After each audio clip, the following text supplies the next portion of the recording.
నేత్రముతరచి నా కఠిన హృదయమును మార్చి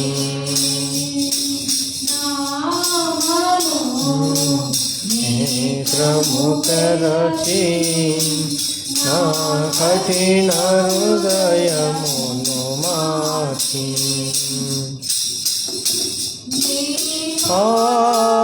పాపభారము తోడా చింతించి వగయొచునుంటే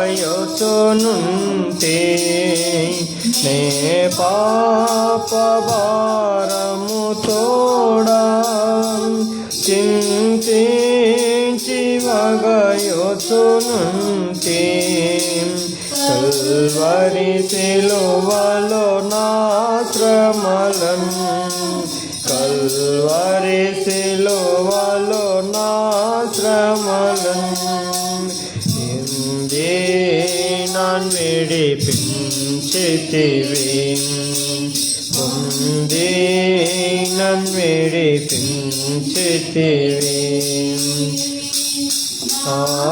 మనో నేత్రము తెరచి నా కఠిన హృదయమును మార్చి నా మనో నేత్రము తెరచి నా కఠిన హృదయమును మార్చి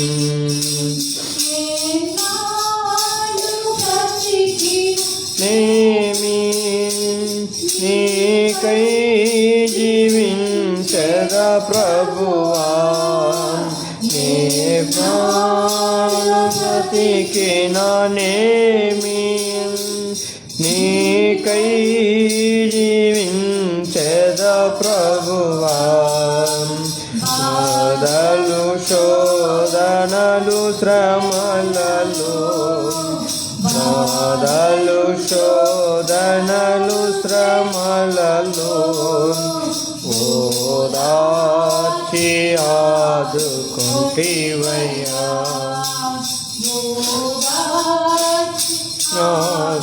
ఆదుకుంటివయ్యా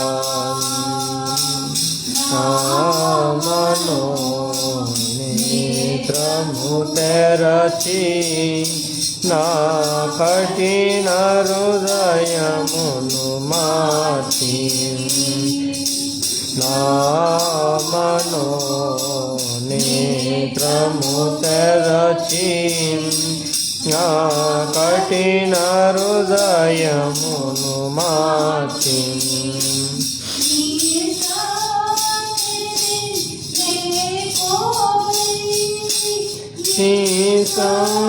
సన్నిధిలోనే మారి నీ సన్నిధిని నే కోరి నీ సన్నిధిలోనే మారి స్తుతి పాత్రగా ఆరాధింతు స్తుతి పాత్రగా ఆరాధింతు యోగ యోగములు యోగములు యోగ యోగములు సర్వ యోగములు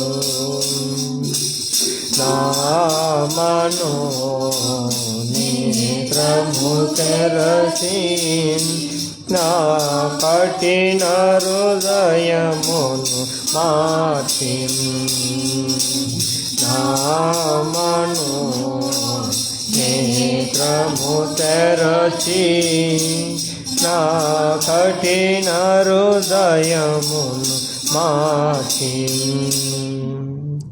ఒకటి పాట ఒకసారి ఒక పల్లవి ఒక చరణం పాడు సార్.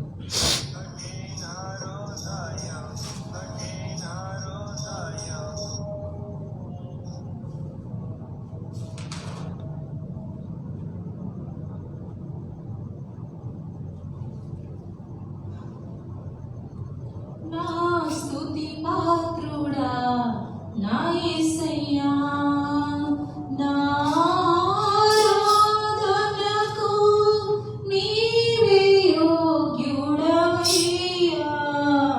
నా స్తుతి పాత్రుడా నా యేసయ్యా, నీ వాక్యమే నా పరమము,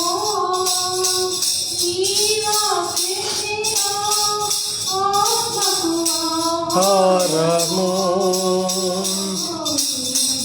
నీ వాక్యమే నా పరవశము, నీ వాక్యమే నా ఆత్మకు ఆహారము, నీ వాక్యమే నా పాదములకు దీపము, నీ వాక్యమే నా పాదములకు దీపము,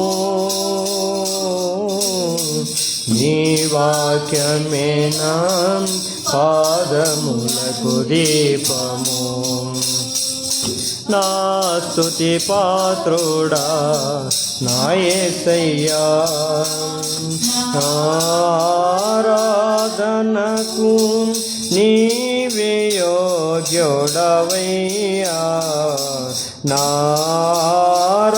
ఆరాధనకు నీవే యోగ్యుడవయ్యా, నా స్తుతి పాత్రుడా నా యేసయ్యా. సౌందర్యము యెరూషలేము, నీ పరిపూర్ణత సీయోను శిఖరము, నీ సౌందర్యము యెరూషలేము, నీ పరిపూర్ణత సీయోను శిఖరము, నీ పరిపూర్ణత నా జీవిత గమ్యము, నీ పరిపూర్ణత నా జీవిత గమ్యము,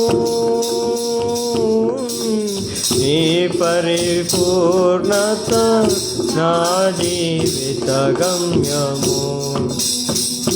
నా స్తుతి పాత్రుడా యేసయ్యా. చాలు. కొలసీలు రాసిన పత్రిక 3వ అధ్యాయము 23-24 వచనాలు కలిసి ఉంటాయి, చదువుకుందాం. 23-24 కొలసీలు రాసిన పత్రిక కొలసీలు చాప్టర్ 3 వర్స్ 23 and 24.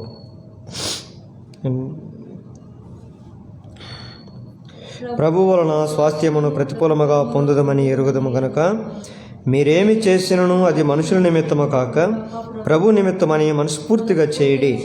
మీరు ప్రభువైన యేసు క్రీస్తుకు దాసులై ఉన్నారు. దేవుడి వాక్యం దీవించును గాక. ప్రార్థన చేసి చిన్న ప్రార్థన ముందుకు వెళ్దాం. ప్రేమ కలిగిన మా తండ్రి, కృప కలిగిన నా దేవ, మీ పరిశుద్ధమైన మీ నామానికి స్తుతులు స్తోత్రములు.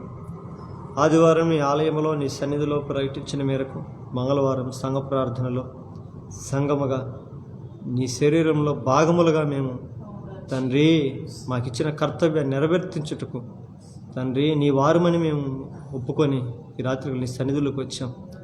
మా ప్రార్థన ఆలకించువాడా, మా దోషముల అపరాధములు అవిధేయతలు పొరపాటులు సమస్తమును క్షమించి రాత్రికాల సమయంలో నీ సన్నిధిలో నీ పాదపీఠ చెంత చేరిన మా ఎడల నీ కృప, నీ కనికరం, నీ దయ, నీ వాత్సల్యత మా ఎడలో చూపించమని వేడుకొనుచున్నాం తండ్రి. నీ పరిశుద్ధాత్మ నడిపింపు నాకు దయచేయండి. చదవబడే లేఖన వాక్యం దీవించము, ఆశీర్వదించము. లైవ్ ద్వారా ఎంతమంది జీవితాలు ఈ వాక్యం ప్రవేశిస్తుంది. ఉన్నతమైన నీ కార్యాలు మీరు జరిగించమని, అద్భుతాలు జరిగించమని. ఇదిగో నాయన నీ సిలువు చాటును మరుగుపరచు, బలహీనుడు నన్ను బలపరుస్తూ రమ్మని యేసు నామమున ప్రార్థిస్తున్నాము తండ్రి, ఆమేన్. అపోస్తలుడైన పౌలు కొలస్సీలకు రాసినటువంటి పత్రిక 3వ అధ్యాయము 23-24 వచనాలు మనం చదువుకున్నాం. ఇక్కడ రాయబడినటువంటి మాటలు చూస్తే, ప్రభువు వలన స్వాస్థ్యమును ప్రతిఫలముగా మనం పొందుదమని ఎరుగుదురు గనుక.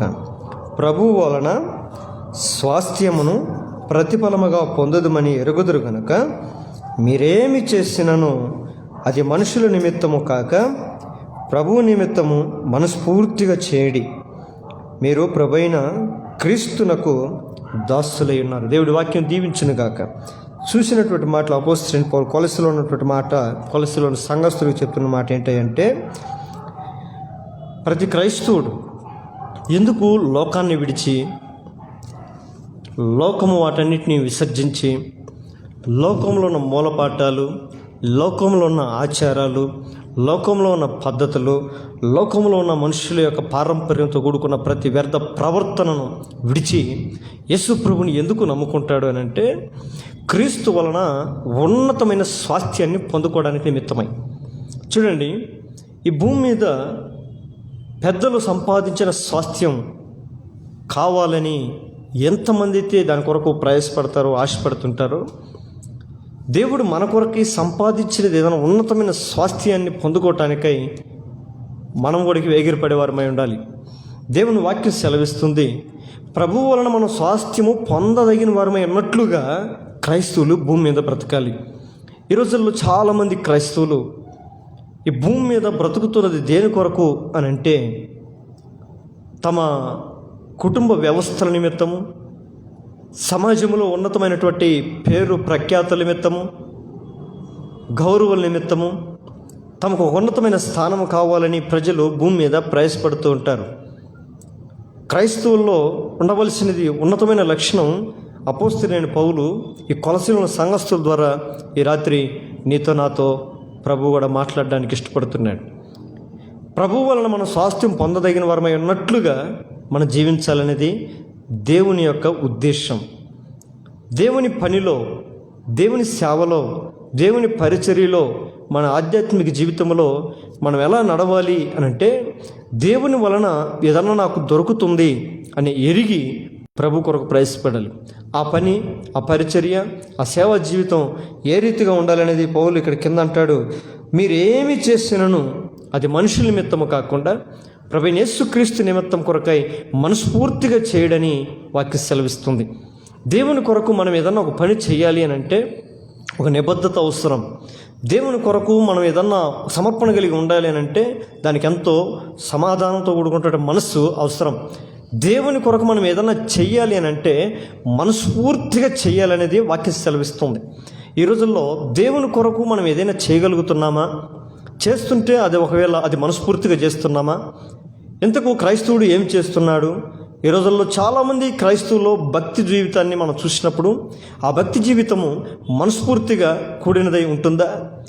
నాకు అనిపిస్తూ ఉంటుంది, చాలామంది భక్తి కలిగిన వారు బైబిల్లో చాలామందిని మనం చూస్తూ ఉంటాం.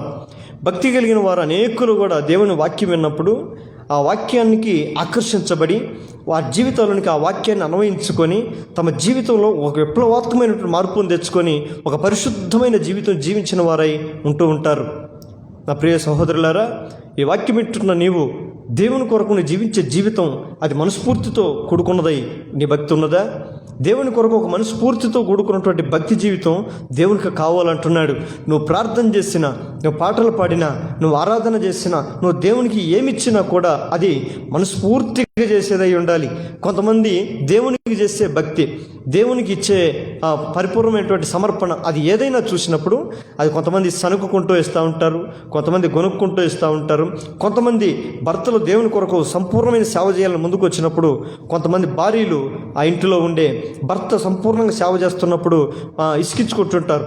కొంతమంది భార్యలు సమర్పణ కలిగి దేవుని సేవలోనికి ముందుకెళ్తుంటే కొంతమంది భార్యలు వాళ్ళని అర్థం చేసుకోలేరు. ఏదైనా ఇరువురు కలిసి సంఘ సేవ నిమిత్తమై పరిపూర్ణమైనటువంటి మనస్ఫూర్తితో దేవుని సన్నిధిలో స్వాస్థ్యము పొందదగిన వారమైనట్టుగా పరిచర్య చేయాలనేది దేవుని వాక్యం సెలవిస్తుంది.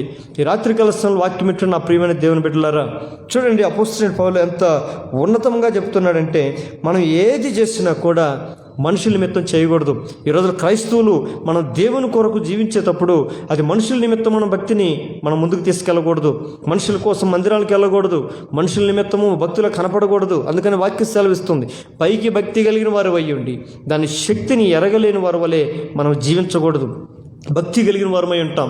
ఆ భక్తి దేవునికి పనికిరాదు. మనలో ఉన్న భక్తి దేవుని సేవకు పనికిరాదు. క్రీస్తుకి ఏమాత్రం కూడా పనికిరాదు. ఆ భక్తి కేవలం నీకు మాత్రమే పనికొస్తుంది. నీ చుట్టుపక్కల ఉన్న వాళ్ళకి మాత్రం పనికిస్తుంది. ఆ భక్తి వ్యర్థం అనేది పరిశుద్ధాత్మ దేవుడు నీతోనే మాట్లాడుతున్నాడు. నీ భక్తి జీవితం అది మనస్ఫూర్తితో కూడుకున్నదై ఉండాలి. దేవుడి మీద కొంతమంది స్త్రీలకు ఒక ఉన్నతమైన భక్తి కలిగిన వారు బైబిల్లో ఉన్నారు. మనకు భక్తి కలిగిన వారిలో చూస్తే యేసు ప్రభు కాలంలో యేసు ప్రభు చనిపోయినప్పుడు ఆయన సమాధిలో ఉంచబడినప్పుడు కొంతమంది స్త్రీలు మాత్రం ప్రత్యేకంగా యేసు ప్రభు యొక్క శవాన్ని దాన్ని ఆ శవమును దర్శించడానికి అక్కడికి వెళ్ళినప్పుడు వారు వెళుతూ సుగంధ ద్రవ్యాలను వెంటబెట్టుకొని దేవుని సమాధి దగ్గరికి వెళ్ళటానికి ప్రయత్నం చేస్తారు. వాళ్ళకి ఎంత భక్తి అని అంటే, ఇంట్లో పురుషులు కానీ ఇది ఇంకొకరు సహాయం కాకుండా వారి భక్తి వారిని దేవుని దగ్గరకు నడిపిస్తుంది. వారికి అక్కడికి వెళ్ళేటప్పుడు ఒక బలమైనటువంటి సమాధి ఇది, ఆ సమాధికి ఒక బలమైన రాయి దొర్లించి అడ్డం పెట్టుంటారు. దాన్ని తోసివేసి కూడా మనకు శక్తి లేదనే విషయం ఆ బలహీనమైనటువంటి స్త్రీలకు తెలియదు. కానీ వారిలో ఉన్న భక్తి, దేవుని మీద ఉన్నటువంటి ప్రేమ, దేవుని మీద ఉన్నటువంటి గౌరవం, దేవుని మీద ఉన్నటువంటి అపారమైన విశ్వాసం వారిని ప్రభు దగ్గరకు నడిపించగలిగింది. ఈరోజు ప్రభు దగ్గరకు నువ్వు రావటానికి, ప్రభు దగ్గర నేను నడిపించడానికి నీలో భక్తి, నీలో ఆ విశ్వాసం నీ జీవితంలో ఉందా? ఈరోజు మన భక్తి అన్ని సమస్యల నుంచి మన భక్తి వెనకలాగుతుంది, కానీ అది మనస్ఫూర్తితో కూడుకున్న భక్తి కాదనేది నా ప్రగాఢమైనటువంటి నమ్మకం. ఓ భక్తులారా, నీ భక్తి నిన్ను అవతల ఉన్నటువంటి పరిస్థితులను ఆలోచింపజేసి దేవుని దగ్గరకు రాకుండా ఆపే భక్తి నీ భక్తి అయితే ఆ భక్తిని వ్యర్థం. దేవుని సన్నిధిలోనికి సమాధిని దర్శించడానికై ఆ స్త్రీలు, కొంతమంది మగ్ధలేన మరియా, మరొక మరియా, యేసోపు తల్లులు, అక్కడ చాలామంది కొంతమంది స్త్రీలు దేవుని దర్శించడానికై, అది కూడా పెందల కడనే లేచి ఎవరు ఇంకా లేవకముందే, ఇంకా ఎవరు చూడకముందే, సూర్యుడు కూడా ఇంకా అస్తమించకముందే వాళ్ళు భక్తి కలిగిన వారని నిరూపించుకోవటానికి సమాధిని దర్శించడానికి వెళ్తున్నారు. ఈరోజు భక్తి కలిగిన వారు లోకముతో గడుపుతున్నటువంటి జీవితాలు చూస్తున్నాం. ఈరోజు మన భక్తి మనం లోకంలోంచి విడిపించేదై ఉండాలి. పిల్లలారా, దేవుని సన్నిధిలో మన భక్తి అది ఎలా ఉండాలి అని అంటే మనసు పూర్తితో కూడుకున్నదై ఉండాలి. అందుకనే భక్తిలోనికి రాకముందు, దేవునిలోనికి రాకముందు, క్రీస్తుని విశ్వసించకముందు, క్రీస్తు యొక్క బిడ్డలుగా, క్రీస్తు యొక్క సమూహముగా, దేవుని సన్నిధిలో సొత్తైన ప్రజలుగా మనం రావడానికి తీర్మానించుకోవడానికి ముందుగా దేవుడు నీకు నాకు తెలియజేస్తున్న మాట ఏంటో తెలుసా? అందుకని ఆయన నమ్మేటప్పుడు మన జీవితంలో దేవుడు ఒక ఉన్నతమైన పిలుపుతో నిన్ను నన్ను పిలుస్తాడు. ఆ పిలుపు ఏంటో తెలుసా? పరలోక రాజ్యం సమీపించి ఉన్నది, నమ్మి మారు మనసు పొంది బాప్తిసం పొందిన అంటాడు. దేవుణ్ణి నమ్మడానికి మనం తీర్మానం చేసుకున్నప్పుడు, దేవుణ్ణి మన సొంత రక్షకుడిగా అంగీకరించడానికి మనము ఒక బలమైన తీర్మానం నీ జీవితంలో, నా జీవితంలో చేసుకున్నప్పుడు మన మనస్సు అనేది మారిపోయి ఉండాలి. ఆ మనసు ఏంటో తెలుసా? మనము దేవుని కొరకు, అయా నీవు తప్ప నా జీవితంలో ఇంక ఏది నాకు అవసరం కాదు, నీవు నా జీవితంలో నీవు తప్ప మరొకది నాకు ఇంపార్టెంట్ కాదు. నాకు ఎన్ని కష్టాలన్నా రాని, ఎన్ని ఇబ్బందులన్నా రాని, ఎన్ని శ్రమలన్నా రాని, ఎన్ని అవమానాలన్నా రాని, ఎలాంటి అవరోధాలు రాని, నేను నిన్ను విడిచిపెట్టను. ఎందుకో తెలుసా? నువ్వు నా దేవుడివి అనే ఒక పరిపూర్ణమైన మారు మనసుతో కూడుకున్న జీవితంతో మనం అరంగేట్రం చేయాలి క్రీస్తులోనికి. మనం మారు మనసు లేకుండా క్రీస్తులోనికి మనం ప్రవేశిస్తే మన జీవితంలో ఎలాంటి ప్రభావం, భక్తి జీవితం మన ప్రభావం మన మీద చూపించదనేది దేవుని వాక్యం సెలవిస్తుంది. ఈ రాత్రికాల సమయంలో ఆత్మీయులైనటువంటి వారు మనస్పూర్వకంగా చేయవలసినటువంటి కొన్ని కార్యాలు పరిశుద్ధ గ్రంథంలో దేవుడు నీకు నాకు బయలుపరుస్తుంటాడు. ఆత్మీయులు మనస్పూర్వకంగా చేయవలసినటువంటి కార్యాలు ఏంటి? ఇక్కడ అంటున్నాడు కదా, మనం ఏమి చేసినా కూడా అది మనుషుల నిమిత్తము కాకుండా క్రీస్తు నిమిత్తము మనస్ఫూర్తిగా చేయవారమై ఉండాలి. ఇన్ని దినాలు నీ భక్తి జీవితం నీ ప్రార్థన జీవితం నటనతో కూడుకున్నదై ఉన్నదా? నటన వేషాలు వేసుకుంటూ దేవుని మన భక్తి జీవితాన్ని నీ మనసుకు తగ్గట్టుగా చేయకుండా, మనస్ఫూర్తిగా చేయకుండా మనుషుల నిమిత్తం చేసినటువంటి ఆధారంతో కూడుకున్నటువంటి భక్తి నీ జీవితంలో ఉందా? నా పిల్లలారా, ఆత్మీయులైతే ఎలాంటి మనస్ఫూర్తితో కూడుకున్నటువంటి భక్తి చేయాలో పరిశుద్ధ గ్రంథంలో ఎప్పుడైనా నువ్వు ధ్యానించావా? అయితే ఇది నీ కొరకే ఈ రాత్రికాల సమయం ఈ పరిశుద్ధాత్మ దేవుడు నీ నిమిత్తమై నాతో మాట్లాడాలని ప్రభు ఆశపడుతున్నాడు. ఆత్మీయులైనటువంటి వారు మనస్పూర్వకంగా చేయవలసింది ఏంటో చూద్దామా? చూడండి, మొట్టమొదటి పరిశుద్ధ గ్రంథంలో ఏవేలు గ్రంథము 2వ అధ్యాయము 12వ వచనం త్వరగా చదవాలి. ఏవేలు గ్రంథము 2వ అధ్యాయము 12వ వచనం. ఏవేలు గ్రంథము 2వ అధ్యాయము 12వ వచనం. 2వ అధ్యాయం 12వ వచనం. ఎప్పుడైనా మీరు ఉపవాసం ఉండి కన్నీరు విడుచుచు దుఃఖించుచు మనపూర్వకముగా తిరిగి నా యొద్దకు రండి. ఇదే దేవుని వాక్యం ఏంటో తెలుసా నా బిడ్డ, నా ప్రియమైన దేవుని ఆత్మీయుడా? ఆత్మీయతలు ఉండవలసినటువంటి మనస్పూర్వకమైనటువంటి కార్యం ఏంటో తెలుసా? నువ్వు దేవుని దగ్గరకు వచ్చేటప్పుడు ఎట్లా రావాలంటున్నాడు తెలుసా దేవుడు? మనస్పూర్వకంగా నా యొద్దకు రండి. దేవుని యొద్దకు వచ్చేటప్పుడు ఎట్లా రావాలి? నువ్వు సనుక్కుంటున్నా, కొనుక్కుంటున్నా, మనుషులు చూడాలనా, మనుషుల దృష్టిలో కనపడాలనా? కాదు సుమి, నువ్వు దేవుని దగ్గరకు వచ్చేటప్పుడు ఆయన్ని హృదయమందు ఆయనను ప్రతిష్ఠించుకోవాలి. నీ మనసులో ఆయనకు తప్ప ఇంకొకదానికి స్థానం. ప్రత్యామ్నాయంగా దేవుణ్ణి మనము మన హృదయంలో ప్రతిష్ఠించుకోకూడదు. ప్రతిది కూడా జీవితంలో 2 ఉంటాయి కదా పర్యాయ పదాలు: సుఖము దుఃఖము, చీకటి వెలుగు, నవ్వు ఏడుపు, పగలు రాత్రి అని రకరకాలుగా పర్యాయ పదాలు 2 ఉంటాయి కదా. కానీ దేవుడు లోకం, దేవుడు దెయ్యం అనేది మాత్రం కూడా ఉంటుంది. దేవుని విశ్వసిస్తే, దేవుని యందు విశ్వసించిన వారు ఆత్మీయులని పిలువబడతారు. ఎందుకంటే మన దేవుడు ఆత్మస్వరూపై ఉన్నాడు. ఆత్మస్వరూపైన దేవుని యందు విశ్వాసం ఉంచేవాడు ఈ భూమి మీద కూడా ఆత్మీయులుగానే బ్రతుకుతారు. ఈ ఆత్మీయులు దేవుని దగ్గరకు వచ్చేటప్పుడు ఎలా వస్తారయ్యా అంటే, మనస్పూర్వకంగా దేవుని దగ్గరకు వస్తారు. అంటే ఏంటో తెలుసా? దేవుని సన్నిధానికి వచ్చేటప్పుడు దేవుడు ఉన్నాడని మనస్పూర్వకంగా నమ్మి, ఈరోజు దేవుని సన్నిధిలో, దేవుని సంఘములో ఏదైనా ఒక కార్యం జరుగుతుందంటే అది నా దేవుని ఇల్లు, నేను వెళితే నేను దీవించబడతాను. ఎందుకంటే ఆ స్థలంలో ఉన్న దేవుడు నా కొరకు వేచి చూస్తుంటాడు, నా కొరకు ఎదురు చూస్తుంటాడు. నేను వెళ్ళాలి, నేను ఆయన దర్శించాలి. నేను ఆయన దగ్గరికి వెళితే ఆయన నా మనసులో ఉన్న బాధలను అర్థం చేసుకోగలడు, నాకు ఉన్నతమైన సమాధానం ఇస్తాడు. ఎందుకో తెలుసా?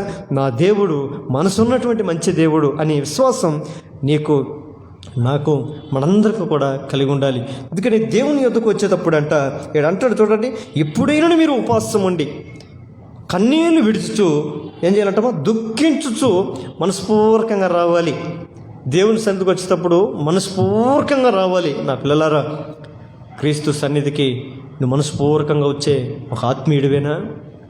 ఆత్మీయులు దేవుని ఎదుగు వచ్చేటప్పుడు మనస్పూర్వకంగా వస్తారని వాక్యం సెలవుస్తుంది. ఈ మాట అంటున్నాడు నేను కాదు, లేదా ప్రవక్తలు కాదు, లేదా దైవ సేవకులు కాదు, ఇంకొక మనుషులు కాదు, ఇదే యెహోవా వాక్కు అని నిన్ను, నన్ను, మనందరిని సృష్టించిన దేవుడు అంటున్నాడు. మనం దేవుని దగ్గరకు వచ్చేటప్పుడు ఎట్టి విశ్వాసంతో వస్తున్నామో మన దేవుడు ఎరిగినటువంటి వాడు కదా. ఆయన మనుషుడు, ఈరోజు సంఘంలో సేవకుడు, నువ్వు ఎలాంటి ఉద్దేశంతో దేవుని మందిరానికి వస్తున్నావో ఎరగలేకపోవచ్చు, నీ మనసుని ఆయన గుర్తించలేకపోవచ్చు, నువ్వు ఏ భక్తితో నువ్వు దేవుని సన్నిధిలో ఉన్నావని నీ సంఘ కాపరి నేను గుర్తించలేకపోవచ్చు, నేను గమనించలేకపోవచ్చు. కానీ దేవుడైన యెహోవా హృదయాంతరంగములన్నిటినీ పరిశోధించేవాడై ఉన్నాడు, పరీక్షించేవాడై ఉన్నాడు. ఆయన దగ్గరికి నువ్వు వచ్చేటప్పుడు మనస్పూర్వకంగా నువ్వు వస్తున్నావా? ఇదిగో ఇన్ని దినాలు నువ్వు దేవుని సన్నిధికి వెళ్ళేదానికి నీ మనస్పూర్వకమైనటువంటి విశ్వాసం నీ జీవితంలో లేదేమో. ఇప్పుడైనా సరే ఆత్మీయులకు ఉండే గొప్ప లక్షణము నా దేవుడు నీతో మాట్లాడుతున్నాడు. ఓ ఆత్మీయుడని పేరు పెట్టుకుంటుంటే ఆత్మీయులారా, దేవుని యొద్దకు వెళ్ళేటప్పుడు నువ్వు మనస్పూర్వకంగా నువ్వు వెళ్ళేవాడు ఉండాలనేది దేవుని వాక్కుగా సెలవిస్తుంది. రెండవది కూడా చూద్దాము, రెండవ మాట చూద్దాము. ఎఫెసీయులకు రాసిన పత్రిక 6వ అధ్యాయము 6వ వచనం. ఎఫెసీయులకు రాసిన పత్రిక 6వ అధ్యాయము 6వ వచనం. త్వరగా ఎఫెసీయులకు రాసిన పత్రిక 6వ అధ్యాయము. మనము మనుషులను సంతోషపెట్టేవారు కంటికి కనబడటకే కాక చాలు దేవుని యొక్క చిత్తమును మనస్పూర్వకంగా జరిగించాలి. చూడు, 2 విషయాలు నేను చెప్పాను నా పిల్లలారా. మనము ఆత్మీయులమైతే ఏం చేయాలి? ఆత్మీయులు చేయవలసినవి ఏంటి అనేది ఆ సబ్జెక్ట్ మీద మనం మాట్లాడుతూ ఉన్నాం. ఆత్మీయులు సంఘానికి వచ్చే వాళ్ళందరూ కూడా ఆత్మీయులే. దేవుని మందిరంలో ఉన్న వారందరూ కూడా ఆత్మీయులే. ఆత్మీయులు తప్పక మనస్పూర్వకంగా చేయవలసినవి ఏంటో తెలుసా? మొట్టమొదటిగా మనస్పూర్వకంగా మన దేవుని యొద్దకు రావాలి. రెండవదిగా మనస్పూర్వకంగా దేవుని చిత్తమును మనము జీవితంలో జరిగించే వారమై ఉండాలి. అందుకని అపోస్తలుడు పౌలు ఎఫెసీయులో ఉన్న సంఘస్థులతో అంటున్నాడు, మనస్పూర్వకంగా ఏ విధంగా అయితే నువ్వు దేవుని సన్నిధికి వస్తావో, నువ్వు దేవుని సన్నిధిలోనికి వచ్చిన తర్వాత, దేవుని ఆలయంలోనికి వచ్చిన తర్వాత, నువ్వు దేవుని మందిరంలోకి వచ్చి వాక్యం వింటున్నప్పుడు దేవుడు నీతో ఏదైతే మాట్లాడుతున్నాడో, దేవుడు నీ నుండి ఏదైతే ఆశించి నీకు ఉపదేశం చేస్తున్నాడో, ఆ యొక్క దేవుని యొక్క చిత్తాన్ని అనగా దేవుని యొక్క ఇష్టాన్ని నువ్వు నీ ఇష్టంగా భావించి ఆ దేవుని ఇష్టము కొరకు నువ్వు మనస్ఫూర్తిగా నువ్వు జరిగించేవాడై ఉండాలనేది దేవుని యొక్క ఉన్నతమైనటువంటి ఆశ. ఆమేన్. నా పిల్లలారా, ఎన్ని సంవత్సరాలు తరబడి నువ్వు దేవుని మందిరానికి వెళ్తున్నావు? దేవుని చిత్తమేదో నువ్వు గ్రహించావా? దేవుని చిత్తమేదో నువ్వు తెలుసుకున్నావా? దేవుని చిత్తమును నీ జీవితంలో నువ్వు జరిగిస్తున్నావా? ఎన్ని సంవత్సరాలకు నువ్వు మందిరానికి వెళ్తుంటే ఏం ఉపయోగం తెలుసా చెప్పండి? 18 సంవత్సరాల నుండి ఒక స్త్రీ దెయ్యం బట్టి ఏమాత్రము కూడా చక్కగా నిలబడలేని స్థితిలో మందిరంలో ఉన్నదంట. ఆమె చక్కగా లేదు, వంగిపోయి ఉంది, దేవుణ్ణి చూడలేదు, ఆకాశం వైపు ఏమాత్రం కూడా తలెత్తలేదు. నువ్వు దేవుని మందిరంలోకి వెళ్తున్నావా?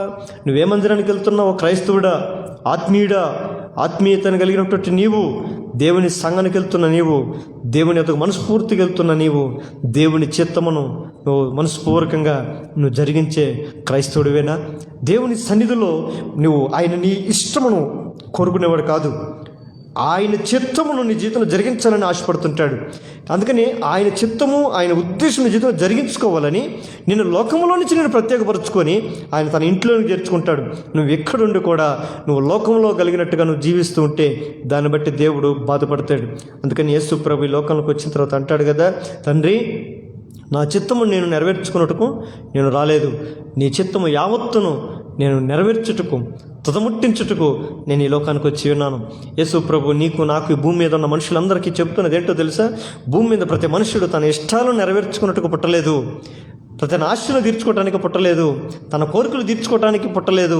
మనందరం కూడా భూమి మీద ఆయన స్వరూపంలో ఉన్నాం, ఆయన పోలికలో ఉన్నాం, ఆయన వలే ఉన్నాం.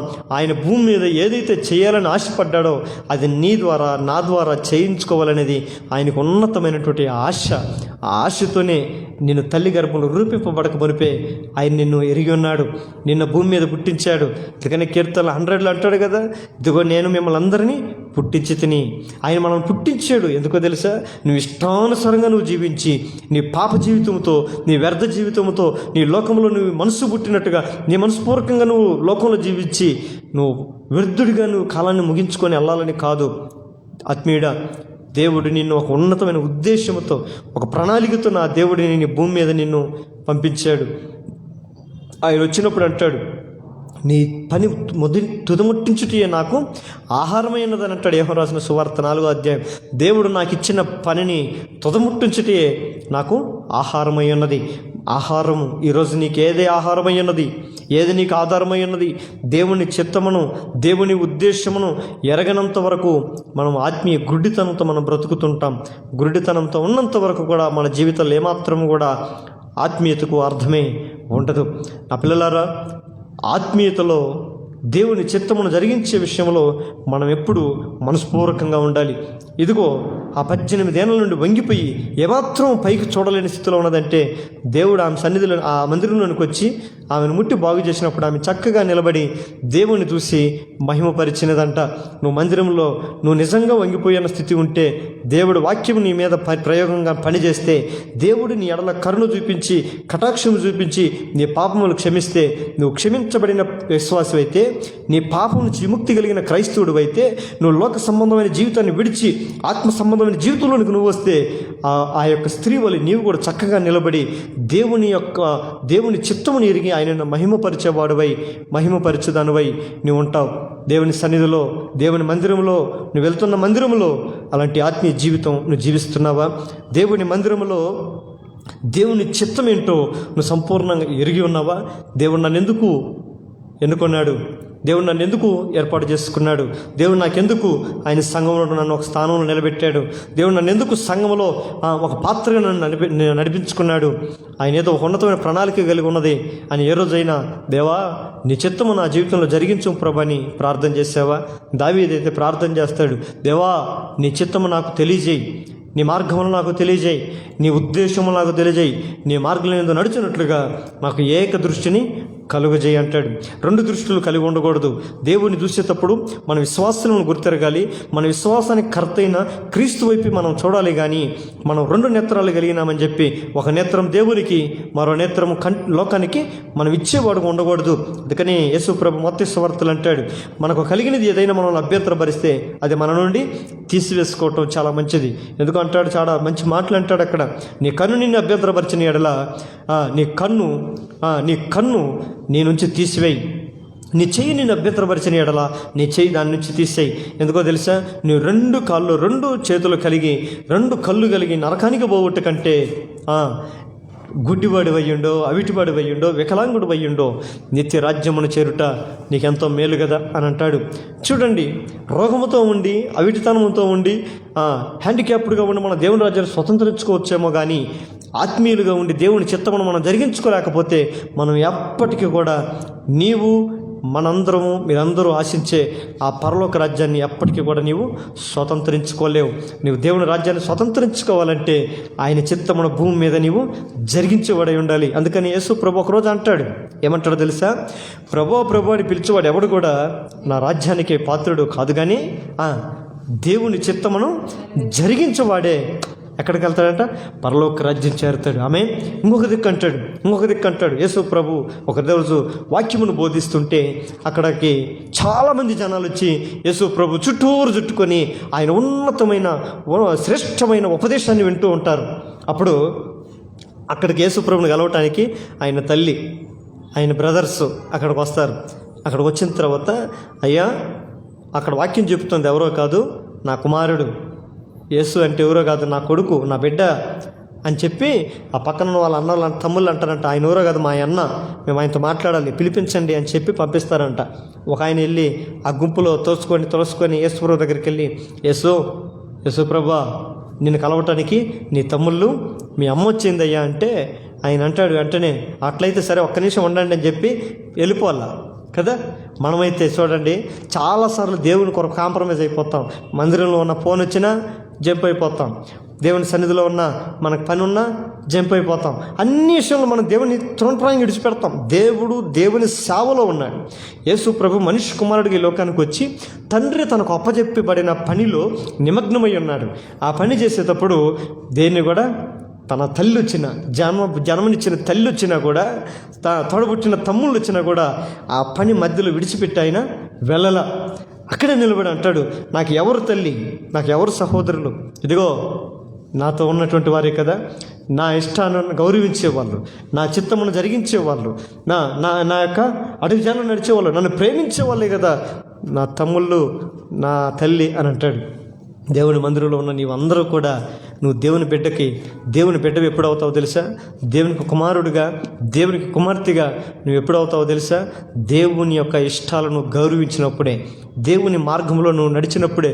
శిష్యుల గురించి ఆ ఉన్నతమైన మాట అంటాడు, ఇదిగో నా చిత్తమును తండ్రి చిత్తమును జరిగించేవారే నా సహోదరులు, నా సహోదరులు, నా తల్లి అంటాడు. ఇదిగో వీరే అని తన్ను వెంబడిస్తున్న శిష్యులను చూసి దేవుడు అంటాడు. ఇప్పుడు దేవుని వెంబడించడం అంటే ఏంటో తెలుసా? అన్ని సందర్భాల్లో, అన్ని పరిస్థితుల్లో దేవుని వెంబడించే వాళ్ళే దేవుని సంబంధికులు. ఆదివారం చర్చకు వచ్చి మిగిలిన రోజులు కనపడకుండే వాళ్ళు క్రైస్తవులు అంటారేమో, కానీ దేవుని యొక్క రక్తములో, దేవుని యొక్క స్వాస్థ్యములో, దేవుని యొక్క సంబంధములో అంటుకట్టబడిన వారు, ఘనతకు పాత్రులైన వారు ఎవరయ్యా అంటే, అన్ని సందర్భాల్లో సేవకుని కుటుంబాన్ని, సంఘాన్ని, సేవను అనుసరిస్తూ తప్పిపోకుండా చూసుకుంటూ దేవుని చిత్తమును నిత్యము జరిగించడానికి ఇష్టపడే వాళ్ళే పరలోక రాజ్యానికి సంబంధికులు. ఆమేన్. రెండు విషయాలు మనం చూస్తూ వచ్చాం. మొట్టమొదటిది ఏంటి? మనము ఆత్మీయులు తప్పక చేయవలసినది. ఆత్మీయులు తప్పక చేయవలసినది. ఏం చేయాలి? తప్పక ఏం చేయాలంటే ఆత్మీయులు తప్పక మనస్పూర్వకంగా జరిగించవలసింది ఏదన్నా ఉంది అని అంటే ఆత్మీయులు మనస్పూర్వకంగా దేవుని యొద్దకు వస్తారు. ఎందుకు రాలేదమ్మా మంగళవారం చర్చికి, ఏనుగు బంది వెళ్ళవా భానువారం చర్చికి ಅಂದರೆ నా మనస్పూర్వకంగా దేవుణ్ణి మనము ప్రేమించట్లే. మనస్పూర్వకంగా మన మనసులో ఆయన తప్ప ఇంకొకటి లేడు. ఈరోజు సండే, ఈరోజు దేవుని దినం, పరిశుద్ధమైన దినం. ఇది నా దేవుని దినం, ఇది నా కొరకు దేవుడిచ్చిన దినం. ఆయన కొరకు నాకు ఆయన అనుగ్రహించిన గొప్ప దినం. మనుషుల కొరకే విశ్రాంతి దినం కొరకు మనుషులు నియమించబడలేదనేది దేవుడు మాటలు చెప్తూ ఉంటాడు. అందుకని ఆ దినం మనకు దేవుడు మన కొరకు నిర్ణయించిన దినం. ఆ రోజు ఆయన దగ్గరికి వెళ్ళాలి, ఆయన సన్నిధికి వెళ్ళాలి, మన జీవితంలో చేసిన కార్యాలన్నీ ఆయన సన్నిధిలో తెలియజేయాలి, ఆయన ఘనపరచాలి, మేలులను బట్టి స్తుతించాలి, అవసరాలను బట్టి ఆయనకు అక్కర్లు మనం ఆయనకు తెలియజేయాలి. అన్నీ ఆయన సన్నిధిలోకి వచ్చి మన గడిచిన సమస్త వారమంతా కూడా చేసిన మేలులు ఆయనకు స్తుతులు చెల్లించి ఇక రాబోయే వారమంతా మనకు కావలసిన కృప, ఆయన కనికరం, ఆయన దయ, ఆయన సహాయం, ఆయన నడిపింపు మనకు కావాలని అడిగి ఆయన తోడుని మన తెంట తెచ్చుకోవటమే ఆ దినం. కనుక దేవుని యొద్దకు వచ్చేటప్పుడు ఆత్మీయులు మనస్పూర్వకంగా రావాలి. రెండవది ఏమంటున్నాడు? మనస్పూర్వకంగా దేవుని చిత్తమును ఆత్మీయులు జరిగించాలి. ఇన్ని దినాలు దేవుని చిత్తం అనేది ఎరగకుండా నువ్వు క్రైస్తవుడిగా జీవిస్తూ వచ్చావేమో. ఆ పిల్లరా, దేవుడు నీ పట్ల ఒక ఉన్నతమైన చిత్తమును, ఉద్దేశమును కలిగి ఉన్నాడు. అది నువ్వు జరిగించడానికి ఇష్టపడాలి. ఆ చిత్తం ఒక్కొక్కసారి నీకు అనుకూలంగా లేకపోవచ్చు, నీకు ఇష్టం లేకుండా వచ్చు, లేదా ఒక్కొక్కసారి ఆ పిలుపు నీకు వ్యతిరేకంగా ఉండొచ్చు. యేసు ప్రభు సముద్రం దగ్గరికి వెళ్ళినప్పుడు సముద్ర జాలర్లు కొంతమంది సముద్రంలో చేపలు పట్టుకుంటూ ఉంటారు. యేసు ప్రభు అక్కడికి వెళ్ళి, పేతురు, మీరు నన్ను వెంబడించండి అని చెప్తాడు. అప్పుడు దేవుడు వారిని వెంబడించాలి, ఆయన వారిని వెనకబెట్టుకొని వాళ్ళని ఉన్నతమైన తీర్చిదిద్దాలనేది దేవుని ఆశ.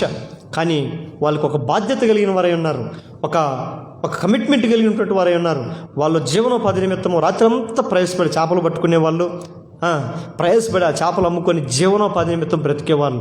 చూడండి, దేవుడు అక్కడికి వెళ్ళి నీవు నన్ను వెంబడించండి అంటే వారు తమ వలలను, తమ పడవలను విడిచిపెట్టి దేవుణ్ణి వెంబడించారు.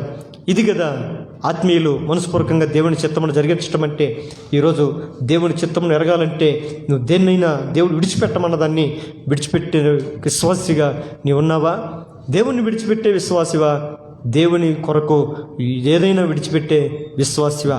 ఆత్మీయులు దేవుని చిత్తమును మనస్పూర్వకంగా జరిగిస్తారు. పరిశుద్ధ గ్రంథంలో ఎలీషా అనే ఒక ఆయన దైవజనుడు మనం అందరం ఎరుగుదాం.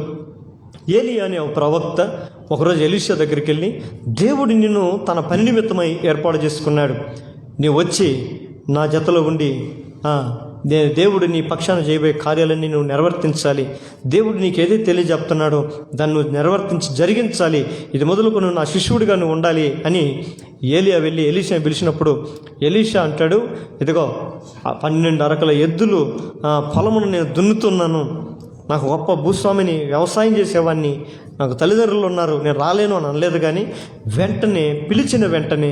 పిలిచిన వెంటనే అక్కడికక్కడే ఆ ఎద్దులను తీసుకుని ఏం చేస్తాడో తెలుసా? ఆయన వాటిని బలిచ్చి వధించి తల్లిదండ్రుల దగ్గరికి వెళ్ళి సెలవు తీసుకొని, అమ్మా ఇదిగో దేవుడు నన్ను పిలిచాడు, ఆయన పిలుపు ఉన్నతమైనది, నాకు జన్మనిచ్చి నేను ఇంతవరకు పెంచి ఉండొచ్చు, ఇదిగో నాకు ప్రాణమిచ్చిన, నా ఆత్మకు ఆధారమైన, నా ప్రాణాధారమైన యేసయ్య నన్ను తన సేవ నిమిత్తమై నన్ను పిలుస్తున్నాడు. పరలోకంలో నా తండ్రి ఈ భూమి మీద ఏదైతే నా ద్వారా జరిగించాలనుకుని ఆశపడ్డాడో అది జరిగించుటకై నన్ను ప్రేరేపిస్తున్నాడు, నేను వెళ్తున్నానమ్మా అని చెప్పి తల్లిదండ్రులు ముద్దు పెట్టుకొని దేవుని పని నిమిత్తమై వెళ్ళిపోతాడు. మరి ఎన్నడూ కూడా తిరిగి చూసినట్టుగా దాఖలు పరిశుద్ధ గ్రంథంలో కనపడలేదు. కనుకనే ఎలీషా అంటే 2 ఆత్మ కలిగిన వాడై దేవుని సన్నిధిలో పరిచర్య చేశాడు. అందుకనే పరలోకముందున్న దేవుని చిత్తమును మనం ఎరగాలి. యేసు ప్రభు కూడా తన శిష్యులకి ఒక ఉన్నతమైన ప్రార్థన కూడా నేర్పించాడు. ఏంటో తెలుసా?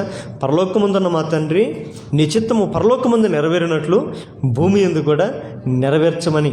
భూమి మీద మన ఇష్టాలు నెరవేర్చబడాలి అని దేవుణ్ణి అడగటం ఎంత ఇంపార్టెంటో, పరలోకముందున్న తండ్రి యొక్క చిత్తము కూడా నీ జీవితంలో జరిగించాలని కోరుకోవటం కూడా అంతే శ్రేష్టతమైనటువంటి ప్రార్థన నీ జీవితంలో అలవర్చుకోవాలి. నీ సన్నిధిలో ఎప్పుడు కూడా, దేవా నాకు ఆ కోరికలు ఉన్నాయి తీర్చయ్యా, ఈ అవసరతను తీర్చయ్యా, ఈ అక్కర్లు ఉన్నాయి తీర్చయ్యా అని అడిగేది తప్పు కాదు. కానీ నువ్వు అది అడగాలి. దానితో పాటుగా తండ్రి నువ్వు నా ఎడల నీకున్న ఉద్దేశం ఏంటో, నా ఎడల నీ చిత్తం ఏంటో, నేను నీ కొరకు నేను ఏమి చేయాలో అది నా జీవితంలో జరిగించు ప్రభు అనే ప్రార్థన కూడా నీవు అలవర్చుకోవాలి.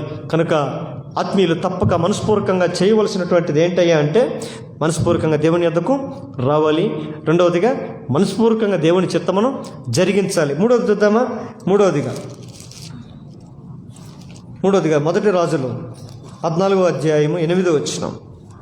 1 రాజులు 14వ అధ్యాయము 8వ వచనం. దావీదు సంతతి వారి యొద్ద నుండి రాజ్యమును తీసి దావీదు సంతతి వారి యొద్ద నుండి రాజ్యమును తీసి నీకిచ్చి ఉండినను నా ఆజ్ఞలను గైకొని మనము పూర్తిగా నన్ను అనుసరించి నా దృష్టికి ఏది అనుకూలమో దాన్ని మాత్రమే చేసిన నా సేవకుడైన దావీదు చేసినట్టు నీవు చేయక.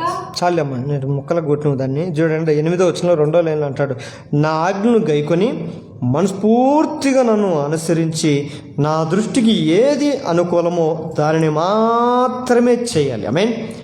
ఆత్మీయులు తప్పక మనస్పూర్వకంగా జరిగించవలసింది ఏంటో తెలుసా? మూడవది, ఆత్మీయులు మనస్పూర్వకంగా దేవుని యొక్క ఆజ్ఞలను, దేవుని యొక్క కట్టడలను అనుసరించేవారై ఉండాలి. ఆమేన్. 2 రోజులు చేసి ఆగిపోకూడదు, 3 రోజులు చేసి ఆగిపోకూడదు. దేవుని మందిరంలో ఒక పనికి నియమించబడిన తర్వాత ఆ నియమింపబడిన 1 రోజు 2 రోజులు ఆనందంగా చేసి 4వ రోజు సమస్యలు పోకూడదు, సొలిసిపోకూడదు.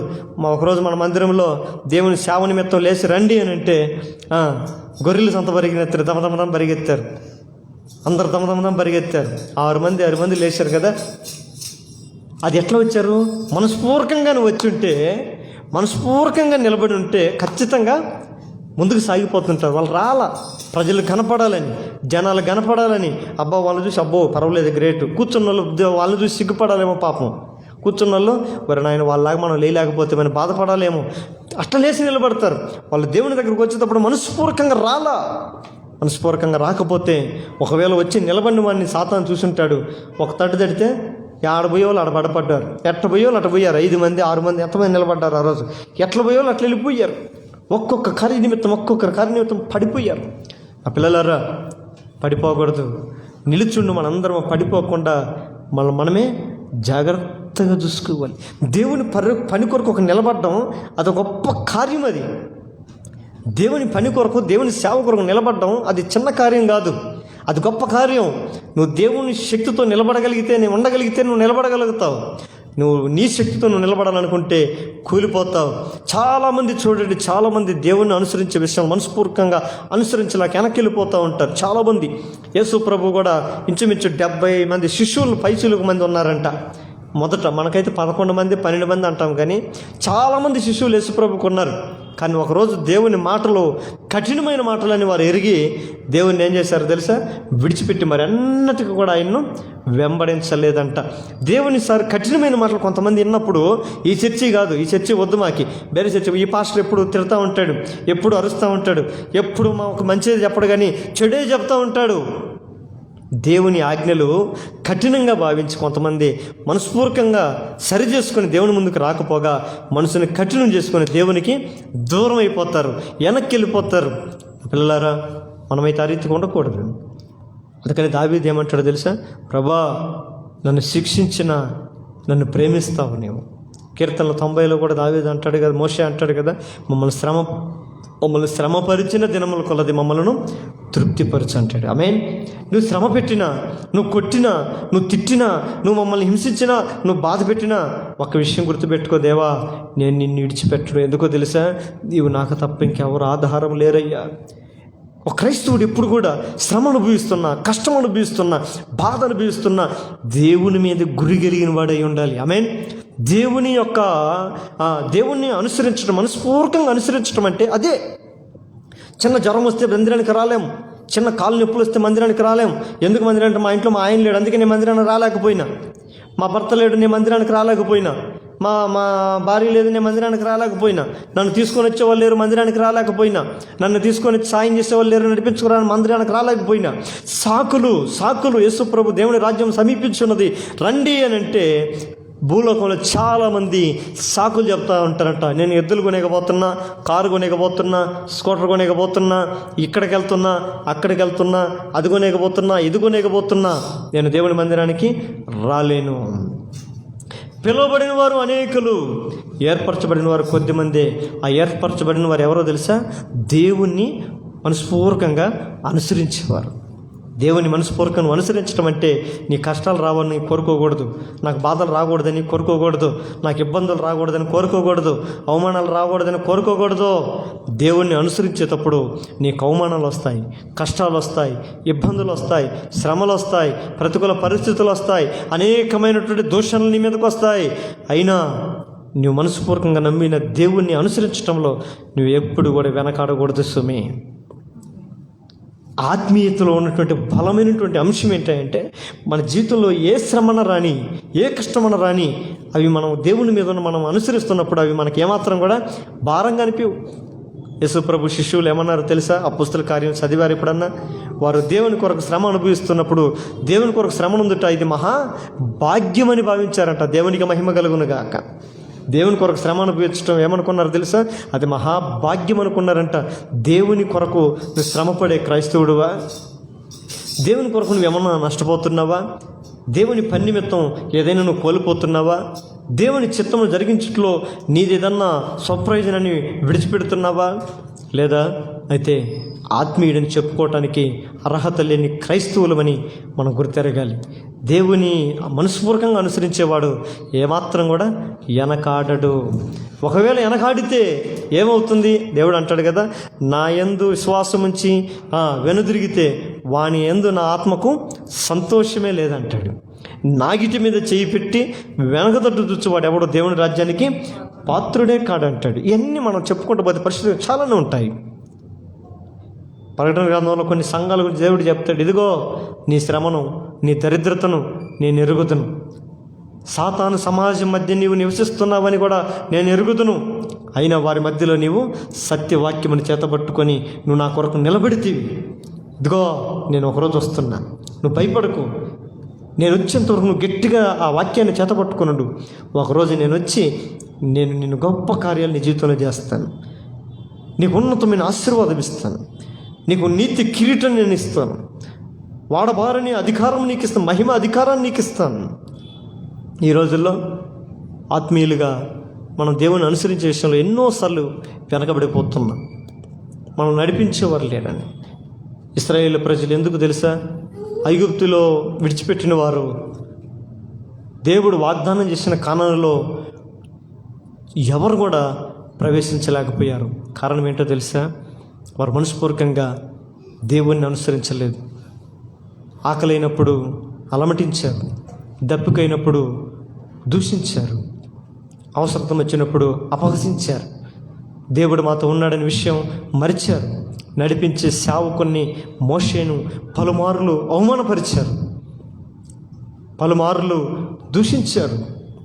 ఎక్కసంతో నిండుకున్న మాటలు వారు మాట్లాడి దేవుని మనస్పూర్వకంగా అనుసరించలేక అరణ్యములో రాలిపోయిరని పరిశుద్ధ గ్రంథం సెలవిస్తుంది.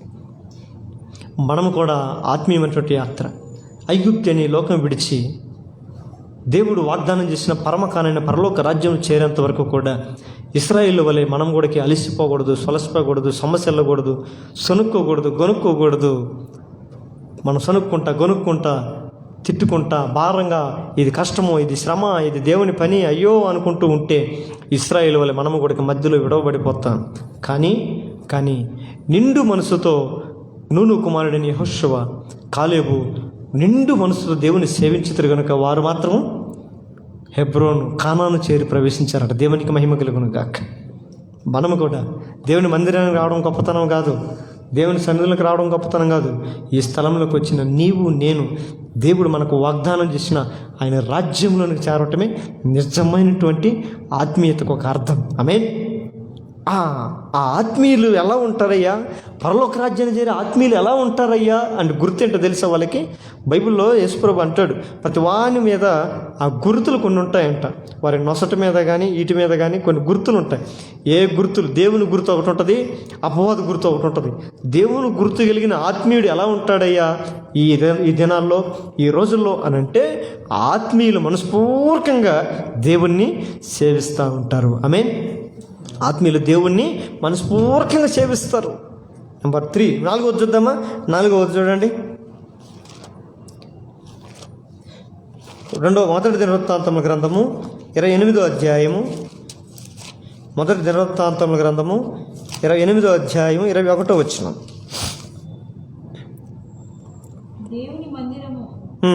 దేవుని మందిర సేవ అంతటికిని యాజకులను లేవీయులను వంతుల ప్రకారము ఏర్పాటైరి. దేవుని సేవ ఎంతటికిని యాజకులను లేవీయులను వంతుల ప్రకారం ఏర్పాటైరి.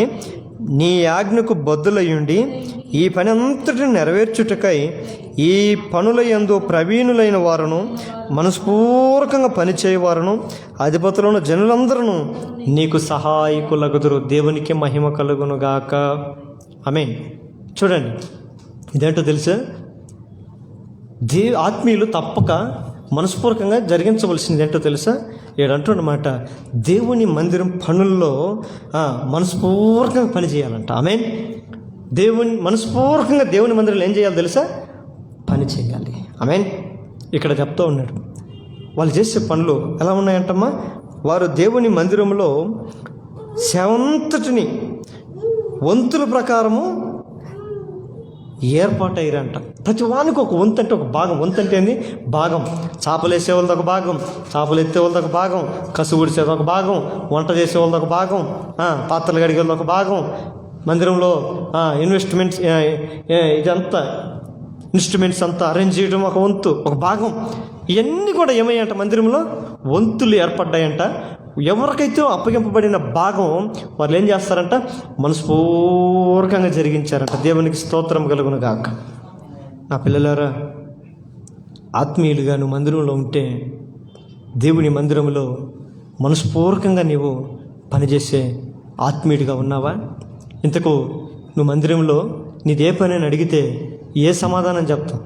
ಏನು ರಂಜಿತ್ ನೀವು ಹೋಗಿ ಮಂದಿರದಲ್ಲಿ ಚರ್ಚಿನಲ್ಲಿ ನೀನೇನು ಕೆಲಸ ಮಾಡ್ತೀಯ ಅಂದರೆ ನನಗೇನು ಕೆಲಸ ಇಲ್ಲ, ನಾನು ಹೋಗ್ತೀನಿ ಬರ್ತೀನಿ ಅಷ್ಟೇ, ನನಗೇನು ಕೆಲಸ ಇಲ್ಲ ಅಂದರೆ ಕೆಲಸ ಯಾವ ಕಂಪ್ನಿಯಲ್ಲಿ ಕೆಲಸ ಮಾಡಿದರೆ ಆ ಕಂಪ್ನಿಯಲ್ಲಿ ನಮಗೇನಿರುತ್ತೆ? ಸಂಬಳ ಇರುತ್ತೆ. ಯಾವ ಮಂದಿರದಲ್ಲಿ ನಾವು ಕೆಲಸ ಮಾಡ್ತೀವೋ ಆ ಮಂದಿರದಲ್ಲಿ ದೇವರು ಸಂಬಳ ನಮಗೆ ಕೊಡ್ತಾನೆ. ಯಾವ ಮಂದಿರದಲ್ಲಿ ನಮ್ಗೆ ಏನು ಕೆಲಸ ಇಲ್ಲ ಅಂದರೆ ದೇವರಿಂದ ನಮ್ಗೆ ಯಾವ ಪ್ರತಿಫಲನೂ ಸಿಗಲ್ಲ. దేవుని సన్నిధిలో, దేవుని మందిరంలో నీకు ఏ పని లేదు అని అంటే నువ్వు ವ್ಯರ್ಥುಡು అని అర్థం. ರೈಟ್? ನಮಗೆ ಏನು ಸಂಬಳ ದೇವರು ಕೊಡೋದಿಲ್ಲ, ನೀನು ಬಂದು ಹೋಗು ಅಷ್ಟೇ, ನಾನು ಕೊಡೋದು ಏನಿಲ್ಲ. ರೈಟ್? ನಾವು ಅದೇ ಆಟೋ ಎತ್ಕೊಂಡು ಹೋಗಿ ಕೆಲಸ ಮಾಡಿದ್ರೆ ಏನು ಮಾಡ್ತೀವಿ? ದುಡ್ಡು ಮಾಡ್ಕೊಂಬರ್ತೀವಿ. ಯಾಕಂದರೆ ನೀನು ಕೆಲಸ ಮಾಡ್ತಾ ಇದೀಯ. ನಾವು ದೇವರ ಮಂದಿದಾನದಲ್ಲಿ, ದೇವರ ಸನ್ನಿಧಿಯಲ್ಲಿ ನಾವು ಮನಸ್ಪೂರ್ವಕವಾಗಿ ನಾವು ಕೆಲಸ ಮಾಡೋಗಿರಬೇಕು. ಆಮೇಲೆ ನಾವು ಆ ಥರ ಕೆಲಸ ಮಾಡಿದರೆ ನಮಗೆ ದೇವ್ರು ಕೊಡೋದೇನೋ ಗೊತ್ತಾ? ప్రతిఫల దేవుడి కడిగిన నಮಗೆ సిగుద్ది. ఓ ఆత్మీయులారా, ఈ లైవ్లో వాక్యం పెట్టున్న దేవుని పిల్లలారా, నువ్వు మందిరానికి వెళ్ళి ఆత్మీయుడివేనా? నువ్వు మందిరానికి వెళ్ళి ఆత్మీయురాలువేనా? నువ్వు ఆత్మీయురాలుగా నువ్వు మందిరానికి వెళుతుంటే మరి దేవుని మందిరంలో మనస్పూర్వకంగా నువ్వు పనిచేసే పనిగత్తివేనా? పనిమంతుడివేనా? ఏ పని లేని వాడువా? ఏ పని లేని వారిని బైబిల్ సామెతల గ్రంథంలో ఒక మాట ఉంటుంది. ఏంటో తెలుసా? సోమరి చీమల యొద్దకెళ్ళు. మన కొన్ని పోతులు తెలుసు, దున్నపోతు, ఇంకేమో మేకపోతు, ఇక గుర్రుపోతు, ಏನೇನೋ ಕರಿತಾ ಇರ್ತೀವಿ ಹೆಸ್ರುಗಳು. ಈ ಯಾವುದು ಕೆಲಸಕ್ಕೆ ಬಾರ್ದಂಥವ್ರನ್ನೋ ಏನಂತಾರಂತೆ? ಸೋಮರಿ ಅಂತಾರಂತೆ. ಸೋಂಬೇರಿ ಅಂತೀವಲ್ಲ ನಾವು. ಹೋಗಲಿ ಸೋಂಬೇರಿ, ನೀನು ಕೆಲಸ ಮಾಡಲ್ಲ, ಏನು ಮಾಡಲ್ಲ, ಹೋಗು ನೀನು ಅಂತೀವಲ್ಲ. ದೇವರ ಸನ್ನಿಧಾನದಲ್ಲಿ ನಾವು ಸೋಂಬೇರಿಗಾಗಿ ఎరకూడదు, ನಾವು ఆ ಥರ ఉండకూడదు. దేవుని మందిరంలో పనిచేసే పాత్ర వల్ల మనం ఉండాలి. ఆమేన్. దేవుని మందిరంలో పనిచేసే పని ఎలా ఉండాలంటే మనస్ఫೂರ್ತಿగా చేయాలి. ಆಮೇನ್. మనం ಈ ಮಂದಿರದಲ್ಲಿ ನನ್ನ ಪ್ರಕಾರ ಒಂದು 3 ವರ್ಷ ಆಯಿತು ಈ ಕಾಂಗೋ ತಗೊಂಬಂದು ನಾವು. ಈ ಕಾಂಗೋ ಎಷ್ಟೋ ಜನ ಹೊಡಿತಾರೆ. ಆ ಕಾಂಗೋಗೆ ಬೋಲ್ಟ್ಗಳೇ ಇಲ್ಲ ಆ್ಯಕ್ಚುಲಿ. ಅದು ಹೊಡೆಯೋರು ಹೊಡಿತಾ ಇರ್ತಾರೆ, ಅದಕ್ಕೆ ಬೋಲ್ಟ್ ಇದೆಯೇ ಇಲ್ವಾ, ಆಯ್ತು ಹೋಗಲಿ ₹2 ಆಗುತ್ತೆ ಅನಿಸುತ್ತೆ ನನ್ನ ಲೆಕ್ಕ ಪ್ರಕಾರ ಬೋಲ್ಟು ತಂದು ಹಾಕೋಣ, ಯಾಕಂದರೆ ನನಗೆ ದೇವರು ಆ ಕೆಲಸ ಕೊಟ್ಟಿದ್ದಾನೆ, ಅದರಲ್ಲಿ ನಾನು ಮಾಡೋಣ.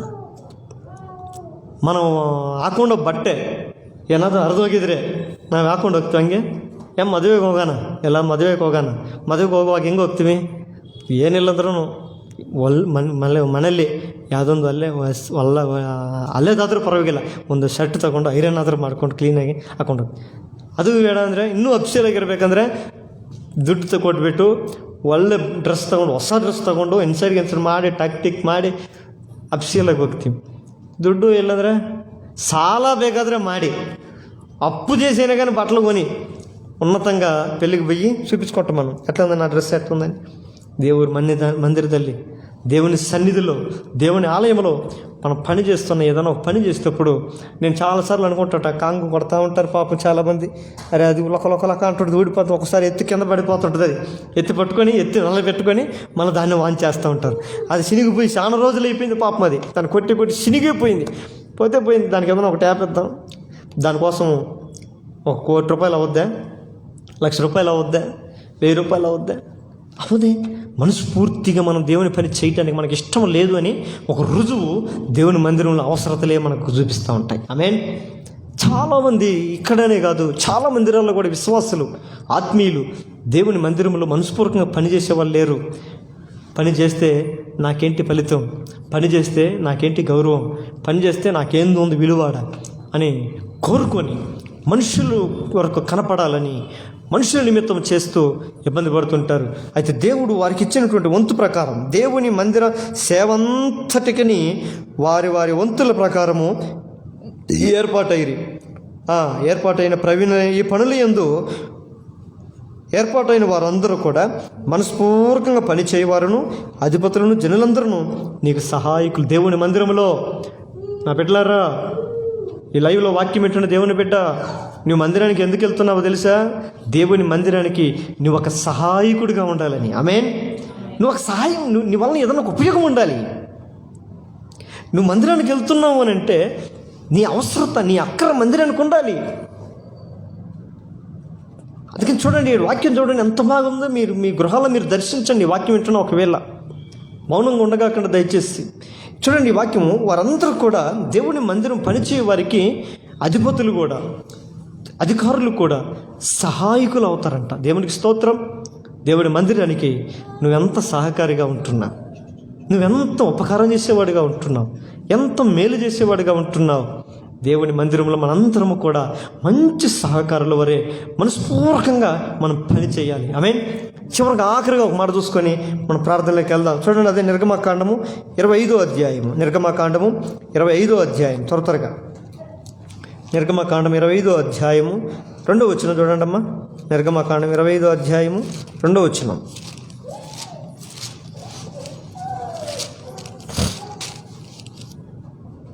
మొదటి వచనం చూడండి. యెహోవా మోషేకి ఇలాగ సెలవిచ్చెను, నాకు ప్రతిష్టార్పణ తీసుకొని రండని ఇశ్రాయేలుతో చెప్పుము.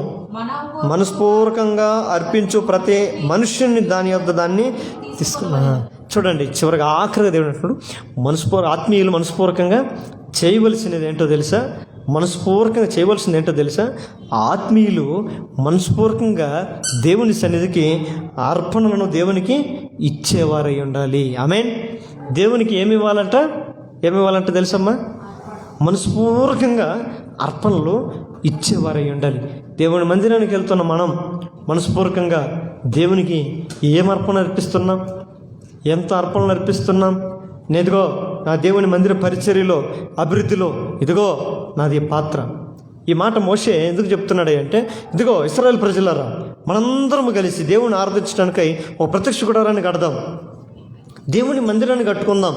దేవుని మందిరాన్ని కట్టుకోవాలని అంటే ఇదిగో ఇదందరం మన నిమిత్తం చేసుకునే పని కాబట్టి, ఇది మన క్షేమం నిమిత్తం చేసుకునేది కాబట్టి, ఆ మందిరంలో దేవుడు వచ్చి మనల్ని ఆశీర్వదిస్తాడు కాబట్టి, ఇదిగో అందరం కలిసి చేతులు కలిసి మీరు అందరూ కూడా తల ఒక సహాయంగా చేయగలిగితే మందిరం ఏర్పాటు అవుతుంది అని చెప్పినప్పుడు దేవుడు అంటాడంట, మనస్పూర్వకంగా ఇచ్చేవాని దగ్గర నుంచి అది తీసుకొని రండి అంటే, అక్కడ కింద మీరు ఇంటికి వెళ్ళిన తర్వాత చదవండి. వారు మనస్పూర్వకంగా దేవుని సన్నిధికి తెచ్చి వేస్తే అక్కడ కొన్ని బ్యాగీలు లేకుంటే కొన్ని గోడౌన్లు అంటారు కదా, గోడౌన్లు పెట్టారంట, కొన్ని రూములు పెట్టారంట. వాళ్ళు తెచ్చిచ్చినంత పెట్టి రూములు నిండిపోయి ఇంకా జనాలు తెస్తూనే ఉన్నారంట. పెట్టడానికి ప్లేస్ లేదంట. పెట్టడానికి ప్లేస్ లేనప్పుడు అప్పుడు మోసే పోయి, అయ్యో తెచ్చి జనాలు ఏమో తీసుకొని వస్తానే ఉన్నారు, ఇక్కడ పెట్టేకి జాగలేదు కాబట్టి తెచ్చే వాళ్ళకి చెప్పండి, ఇక దేవుని సన్నిధానికి ఏం తీసుకురావద్దండి, చాలు, సంపూర్ణంగా దేవుడు అందరి చేత ఇప్పించాడు అని చెప్పగలిగినట్టుగా మందిరము నిర్మించబడింది నిర్గమకాండములో. ఈరోజు మన మందిరం, మన దేవుని ఆలయం, దేవుని సంఘము అభివృద్ధి చెందాలంటే, దేవుని పరిచర్య సువార్త బహుబలముగా జరిగించబడాలంటే ఉండే మనందరం కూడా వీళ్ళు వాళ్ళ మనస్పూర్వకంగా దేవునికి అర్పణలు చెల్లించాలి. అందుకని దేవుని మందిరానికి వెళ్ళేటప్పుడు మనం ఒట్టి చేతులతో వెళ్ళకూడదంట. ఒట్టి చేతులతో వెళ్ళకూడదంట. ఏం చేయాలయ్యా అంటే 500 కాగితం ఉంటే ఆడ వస్తా కేఎఫ్సీ కాడికి పోయి 100 రూపాయలు చికెన్ తీసుకొని 400 కాగితాలు తీసుకొని పక్కకు పోయి 250 తీసుకొని 50 తీసుకొని ఏడేసి పోత మళ్ళీ కేఎఫ్సీకి పోయి ఇంకొక బ్యాగ్ పెట్టుకొని పోతే అది అర్పణ అంటామా? దేవునికి ఇచ్చేది అర్పణ ఎట్లా ఉండాలంటే మనస్పూర్వకంగా. ఎందుకో తెలుసా? ఇది నా దేవుని మందిరం, యెహోవా మందిరమును ప్రేమించేవారు ఏమవుతారంట? వర్ధిల్లుతారు. దేవుని ఆలయమును ప్రేమించేవారు వర్ధిల్లుతారు. యెరూషలేమో నిన్ను ప్రేమించేవారు వర్ధిల్లుతారు. దేవుని పరిచర్య కొరకై ఆ రోజుల్లో క్రైస్తవులు తమ చిరస్థులను కూడా అమ్మి అపోస్తుల పాదం వద్ద పెట్టారట.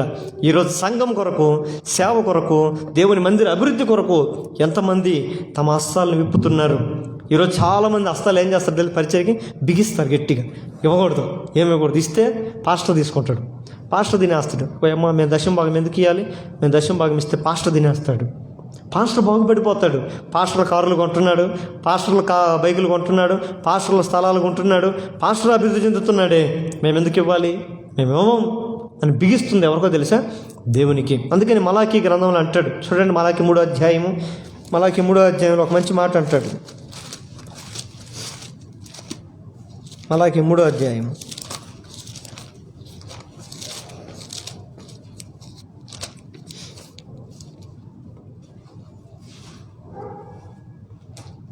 8వ వచనం. మానవుడు దేవుని యొద్ద దొంగిలిన అయితే మీరు నా యొద్ద దొంగిలితిరి. దేని విషయంలో మేము నీ యొద్ద దొంగిలితమని మీరందరూ 10వ భాగం ప్రతిష్టార్పణలను ఇయ్యక దొంగిలితిరి. ఈ జనులందరూ నా యొద్ద దొంగిలించునే ఉన్నారు, మీరు శాపగ్రస్తులై ఉన్నారు. నా మందిరంలో ఆహారం ఉండునట్లు 10వ భాగమంతయు మీరు నా మందిరపు నిధిలోనికి తీసుకొని రండి. చాలమ్మ. ఇక్కడ పైన చూడండి, మీ జనులందరూ కూడా నా యొద్ద దొంగతనం చేస్తున్నారు. దేవుడు మనిషి పోయి దేవుడి దగ్గర దొంగతనం చేసే కావద్దా? కొన్ని జ్యువెలర్స్ ఉంటాయి, పోయి కల్తనం మడే కావద్దా? ఈ లలిత జ్యువెలరు, ಜಾಯ್ಲಿಕಾಸ್ ಅವೇನೋ ಇರ್ತವೆ. ನಾವು ಕಲ್ತನ ಮಾಡೋಕ್ಕಾಗುತ್ತಲ್ಲಿ ಆ ಕ್ಯಾಮೆರಾಗಳು ಆ ಲೈಟ್ಗಳಲ್ಲಿ ಅದೇನೋ ಒಂದು ಮುಟ್ಟಿದ್ರೇ ಗೊತ್ತಾಗ್ಬಿಡುತ್ತಲ್ಲಿ ಅಲ್ವಾ. ಆದರೆ ಇಲ್ಲೆಲ್ಲ ಕಲ್ತನ ಮಾಡೋಕ್ಕಾಗ್ತಾ ಇಲ್ಲ. ದೇವ್ರ ಹತ್ರ ಮಾತ್ರ ನಾವೇನು ಮಾಡ್ತೀವಂತ ಕಲ್ತನ ಮಾಡ್ತಾ ಇರ್ತೀವಂತ. ಅದಕ್ಕೆ ದೇವರು ಹೇಳ್ತಾ ಇದ್ದಾರೆ, ಇವರು ನನ್ನ ಹತ್ರ ಏನು ಮಾಡ್ತಾ ಇದ್ದಾರೆ? కల్తన ಮಾಡ್ತಾ ఇದ್ದಾರೆ. ప్రతి మనుషుడు దేవుని యొద్ద దొంగిలిస్తున్నాడు.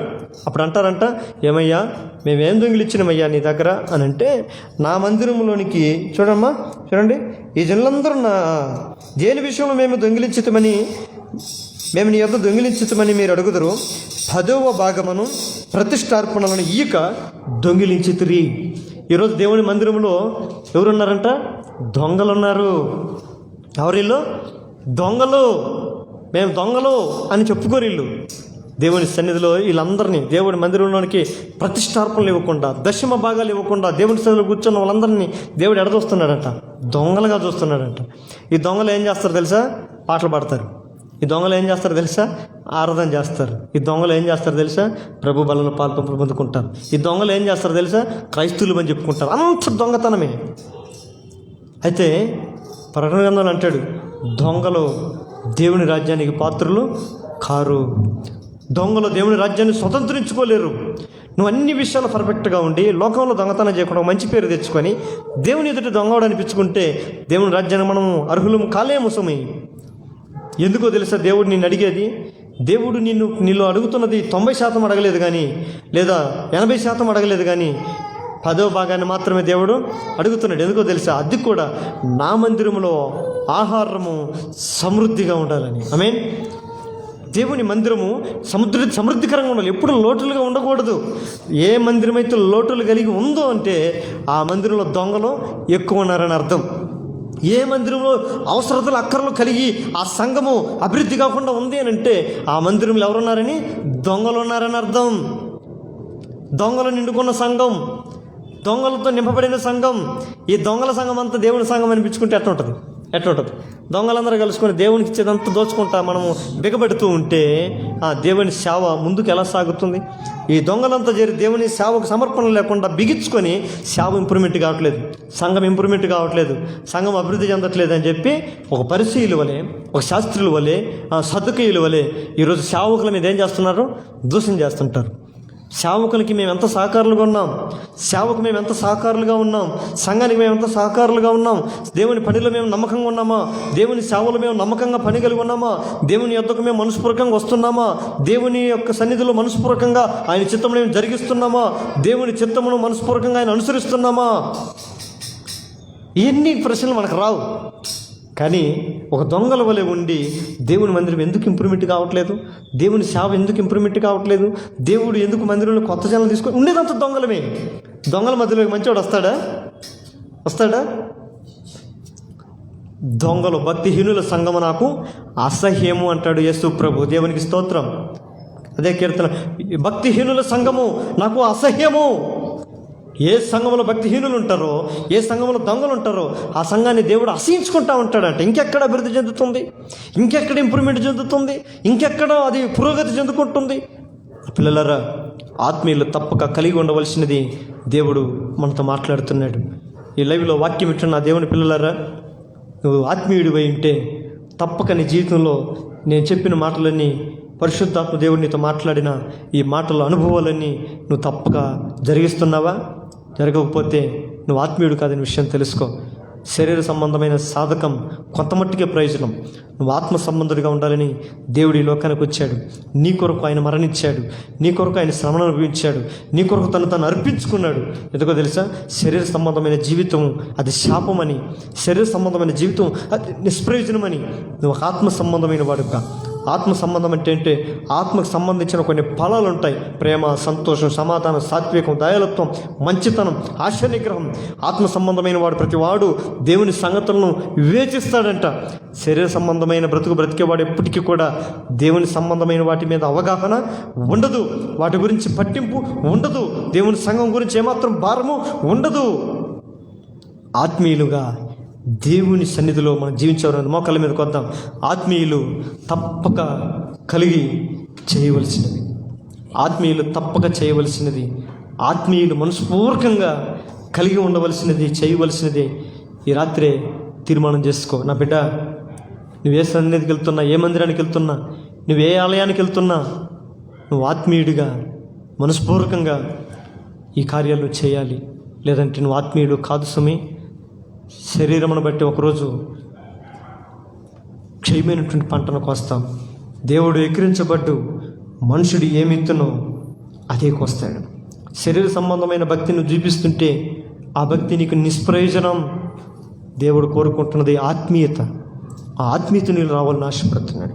ఆత్మీయులు మనస్పూర్వకంగా చేయవలసింది ఏంటో తెలుసు కదా? మొట్టమొదటిగా ఆత్మీయులు దేవుని యొద్దకు మనస్పూర్వకంగా వస్తారు.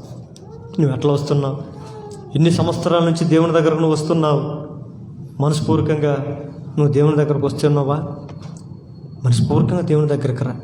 నువ్వు మనస్పూర్వకంగా దేవుని దగ్గరికి ఎప్పుడు వస్తావో తెలుసా? నీ హృదయాన్ని ఆయన కనిపించినప్పుడు, నీ ఆత్మ ఆయనకు అప్పచెప్పినప్పుడు, నీ అపాద మస్తకం, నీ ప్రాణాత్మ శరీరములో ఆయనకు సమర్పించుకున్నప్పుడు నువ్వు ఆయన దగ్గరకు వస్తావు. రెండోదిగా ఆత్మీయులు మనస్పూర్వకంగా దేవుని చిత్తమును జరిగించాలి. ఆత్మీయత కలిగిన నువ్వు దేవుని చిత్తమును నువ్వు ఎరిగి ఉన్నావా? ఇంకా నీ ఆశలు, నీ కోరికలు, నీ ఊహలు, నీ ఉద్దేశాలు, నీ తలంపులు నువ్వు కోరుకున్నట్లుగా నువ్వు జీవించాలని ఆశపడుతున్నావా? ఆత్మీయులకి ఇది తగదు. దేవుని చిత్తాన్ని జీవించాలంటే నువ్వు కొన్ని కోల్పోవాల్సిందే, కొన్ని విడిచిపెట్టాల్సిందే. ఎప్పుడు వీటన్నిటి విడిచిపెట్టకపోతే దేవుని రాజ్యాన్ని స్వతంత్రించుకోలేవు. ఆయన చిత్తమును జరిగించే వారే నిరంతరము జీవిస్తారనే విషయం గుర్తుపెట్టుకో. ఆయన చిత్తమును జరిగించే వారే పరలోక రాజ్యానికి వెళ్తారని గుర్తుపెట్టుకో. నువ్వు ప్రార్థన చేస్తున్నాను కదా, నేను మంచిగా ఉన్నాను కదా, నేను ప్రార్థన పరురాను కదా, నేను ప్రార్థన పరుడును కదా, నేను మంచి దేవుని చేతిలో వాడబడుతున్నాను కదా అని అనుకుంటే నువ్వు దేవుని చిత్తమును జరిగించుకోకపోతే నువ్వు వ్యర్థుడిగానే మిగిలిపోతావు. కనుక దేవుని చిత్తమును మనస్పూర్వకంగా నువ్వు జరిగించాలి. రెండవదిగా మనస్పూర్వకంగా దేవుణ్ణి అనుసరించాలి. మనస్పూర్వకంగా దేవుణ్ణి నువ్వు అనుసరించాలి, వెంబడించాలి. శిష్యువుల వలె, నమ్మకమైన శిష్యువుల వలె, నమ్మకమైన వారి వలె, నమ్మకమైన వానికి మెండైన దీవెనలు కలుగుతాయంట. నువ్వు నమ్మకంగా లోకంలో ఉండే దీవెన కోసం, లోకంలో ఉండే జీతం కోసం, లోకంలో ఉండే పైసా కోసం, పైసా పరమాత్మ అనుకుంటూ లోకంలో బ్రతికితే నా బిడ్డలారా, దేవుడు నీకిచ్చే అమూల్యమైన శ్రేష్టమైన ఆశీర్వాదాలను పోగొట్టుకుంటావు. నీ కష్టానికి పొందుకునే ఫలితం కొద్దిగా నీ అవసరం తీర్చుతుందేమో, నా దేవుడు నీకు ఇచ్చే ఆశీర్వాదం నీ జీవితానికి అంతటికి తగినదిగా నా దేవుడు ఇస్తాడు. కనుక ఆయన మనస్పూర్వకంగా నువ్వు అనుసరించేవాడిపై ఉండాలి. అంత మాత్రమే కాదు, మనస్పూర్వకంగా దేవుని మందిరంలో పరిచర్య చేయాలి, పని చేయాలి. ఏ మందిరానికి మనం వెళ్ళినా కూడా ఆ మందిరంలో పనివాడమై ఉండాలి. పని లేని వారికి ఉండకూడదు. ఏ పని లేకపోతే ఏ జీతం ఉండదని గుర్తుపెట్టుకో. పనివాడు జీతానికి పాత్రుడు. నువ్వు పని లేకుండా మందిరంలో ఉండకు. నువ్వే మందిరం కన్నా ఇల్లు, ఆ మందిరంలో నువ్వు ఒక పనిని కలిగి ఉండాలి. ఆ పని నీకు ప్రతిఫలం ఇస్తుంది. నువ్వు ఒక పనివాడిని గుర్తింపు ఉంటుంది. ఏ కంపెనీలో చేరితే ఆ కంపెనీలు నీకు ఒక ఐడి కార్డు ఇస్తారు. ఐడి కార్డు మెల్ల తగిలించుకొని నేను ఈ కంపెనీ ఎంప్లాయీని అని చెప్పి తిరుగుతావు కదా. నువ్వు ఏ మందిరంలో కూడా నీకు ఒక పని కలిగిన వాడివి, గుర్తింపు కలిగిన వాడివై నువ్వు ఉందువుగాక. చివరిగా ఆఖరిగా ఏ మందిరంలో వెళ్తున్నావో ఆ మందిరంలో మనస్పూర్వకంగా దేవునికి అర్పణలో అర్పించేవాడే ఉండాలి. నువ్వు ఇచ్చే అర్పణ ఎందుకో తెలుసా? అది దేవుని సేవ అభివృద్ధి నిమిత్తమై. దేవుని సంఘము సేవ ఆగిపోకూడదు, దేవుని పరిచర్య ఆగిపోకూడదు. అందులో నీ హస్తము సహకారిగా ఉండాలి, నువ్వు ఒక సహాయకుడిగా ఉండాలి, నువ్వు ఒక పాత్రగా దాన్ని మోసే, నీ భుజస్కంధల మీద మోసే భారం వహించేవాడివై నువ్వు ఉందువుగాక. అట్టి కృప, అట్టి ధన్యత ఈ వాక్యం ఇట్టిన మనందరికీ దేవుడు దయచేయనుగాక. ప్రార్థన చేసుకుందాం. అందరూ మోకాల మీదకి వచ్చినట్లయితే అందరూ ప్రార్థనలోకి వెళ్దాం. ఈ 2025 సంవత్సరంలో సంఘాల్లో శరీర సంబంధమైన వారు ఉండకూడదు. సంఘంలో ఆత్మ సంబంధమైన వారు ఉండాలి, ఆత్మీయులు ఉండాలయ్యా. శరీర సంబంధమైన వారు సంఘంలో ఉంటే శరీర కార్యాలు స్పష్టమైనవి.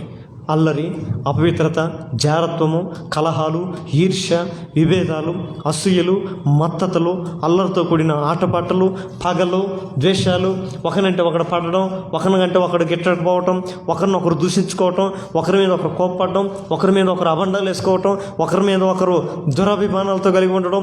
ఇది శరీర సంబంధమైన వారు సంఘంలో ప్రవేశిస్తే సంఘ పరిస్థితి. కానీ ఆత్మీయుల సంఘంలో ఉంటే ప్రేమ, సంతోషం, సమాధానం, సాత్వికం, దయాళత్వం, ఆశ నిగ్రహం, మంచితనం, ఇంకా సమానత్వం, ఐక్యత, అన్యోన్యత ఎన్ని కలిగి ఉంటాయి. ఎన్ని కలిగిన సంఘమే దేవుని సంఘం. ఈ 2025 సంఘంలో తండ్రి, మా దేశంలో కాదు ఈ లోకంలో సంఘాలన్నీ కూడా ఆత్మీయత కలిగినట్లుగా నీ శిలువ రక్తమును సంఘముల మీద ప్రోక్షించి పరిశుద్ధపరచుదురుగాక. యేసు నామములో నీ రక్తముతో ప్రతి సంఘమును ప్రక్షాళన చేయుదురుగాక. సంఘ సేవకుడు మొదలుకొని సంఘము వాక్యమిట్టున్న ప్రతి విశ్వాసి వరకు శిలువ రక్తములో, పరిశుద్ధమైన రక్తములో ప్రోక్షింపబడి శుద్ధీకరింపబడుదురుగాక. యేసుక్రీస్తు యొక్క రక్తము ప్రతి మనస్సాక్షిని శుద్ధి చేయునుగాక. శుద్ధి లేని మనసుతో సంవత్సరాలు తరబడి మందిరంలో ఉన్న ప్రతి విశ్వాసి మనస్సాక్షి యేసు రక్తములో కడిగి శుద్ధీకరించబడునుగాక. ఆత్మీయులు తప్పక చేయవలసినవి మనస్పూర్వకంగా దేవుని యొద్దకు వచ్చే సంఘం వలె ఈ 2025 సంఘంలో 2025లో సంఘాలు ఉండాలి. సంఘానికి వచ్చే ప్రతి ఒక్కరు కూడా మనస్పూర్వకంగా దేవుని యొద్దకు రావాలి. మన సియోన్ సంఘంలోని ప్రతి ఒక్కరు కూడా మనస్పూర్వకంగా దేవుని సన్నిధికి రావాలి. అర్ధ మనసుతో కాదు, అల్ప మనసుతో కాదు, అల్ప విశ్వాసంతో. అల్ప విశ్వాసులారా, ఎంతవరకు నేను మీతో ఉండాలి అని దేవుడు కూడా బాధపడ్డాడు అల్ప విశ్వాసుల గురించి. ఈరోజు దేవుని సన్నిధికి వచ్చేటప్పుడు నిండు మనసుతో పరిపూర్ణమైన మనసుతో మన ప్రాణాత్మ శరీరంలో కాపాడేవాడు దేవుడని ఆయన ఎద్దకు వచ్చేటప్పుడు మన దేని సందేహం లేని వారికి రావాలి. అంత మాత్రం ఇక్కడికి వచ్చి కూర్చున్న తర్వాత మనస్పూర్వకంగా దేవుడి నీతి ఏదైతే ఆయన చిత్తమును బట్టి, ఆయన ఉద్దేశమును బట్టి, ఆయన ఆలోచన బట్టి సేవకుడు ద్వారా నీతో మాట్లాడుతున్నాడో ఆ వాక్య ప్రకారము ప్రవర్తించేవాడు, ఆ వాక్యముని జీవితంలో జరిగించేవాడువై మనస్పూర్వకంగా నువ్వు బ్రతకాలి. అంత మాత్రమే కాదు, దేవుణ్ణి అనుసరించే విషయంలో వెనకాడకూడదు. ఆత్మీయులు వెనకాడరు. ఇస్కరియోత ఎందుకు వెనకాడాడో తెలుసు కదా, గెహాజీ ఎందుకు వెనకాడాడో తెలుసు కదా. దేమా ఇహలోకమును స్నేహించి పౌలును విడిచిపెట్టిపోయాడంట. ఈరోజు లోకంలో ఉన్న పరిస్థితులను బట్టి నీ ప్రాణరక్షకుడైన యేసు క్రీస్తుని విడిచి నువ్వు లోకంలో తిరుగుతున్నావా? నా బిడ్డలారా, దేవుడు ఇదిగో తన ప్రేమతో నిన్ను పిలుస్తున్నాడు. నా కుమారుడా రా అని నిన్ను పిలుస్తున్నాడు. నా కుమార్తె నువ్వు రా నా ఇంటికని పిలుస్తున్నాడు. లోకమును ప్రేమిస్తున్నావా? లోకంతో స్నేహం చేస్తున్నావా? అవి విడిచిపెట్టి దేవుడు తన అపారమైన ఆహ్వానాన్ని నీకు పంపిస్తాను. ఈ 2025 సంవత్సరంలో అయినా నా పిల్లలారా తిరిగి రండి, ప్లీజ్ నా ఎద్దకు రండి. నేను మిమ్మల్ని బాగు చేస్తాను, నేను మిమ్మల్ని శుద్ధి చేస్తాను, శుద్ధ జలమును మీ మీద చల్లుతాను, మిమ్మల్ని పవిత్రం. మీ పాపములు ఎర్రవైనా సరే, అవి ఎంత పాపములైనా సరే, ఇదిగో నేను వాటన్నిటిని క్షమిస్తాను. నా ఎద్దకు మల్లుకో, నా వైపు తిరుగు అని దేవుడు పిలుస్తుంటే నువ్వు ఆయన అనుసరిస్తావా? నీ మనసుపూర్వకంగా ఆయన అనుసరించడానికి ఇష్టపడతావా? ఇంకా లోకాన్ని అనుసరిస్తావా? ఇంకా లోకాన్ని వెంబడిస్తావా? లోకంలోదంతా గతించిపోతుంది, లోకంలోదంతా నశించిపోతుంది. కానీ ఆయన చిత్తమును జరిగించేవాడు నిరంతరం నిలిచి ఉండాలని దేవుడి కోరిక.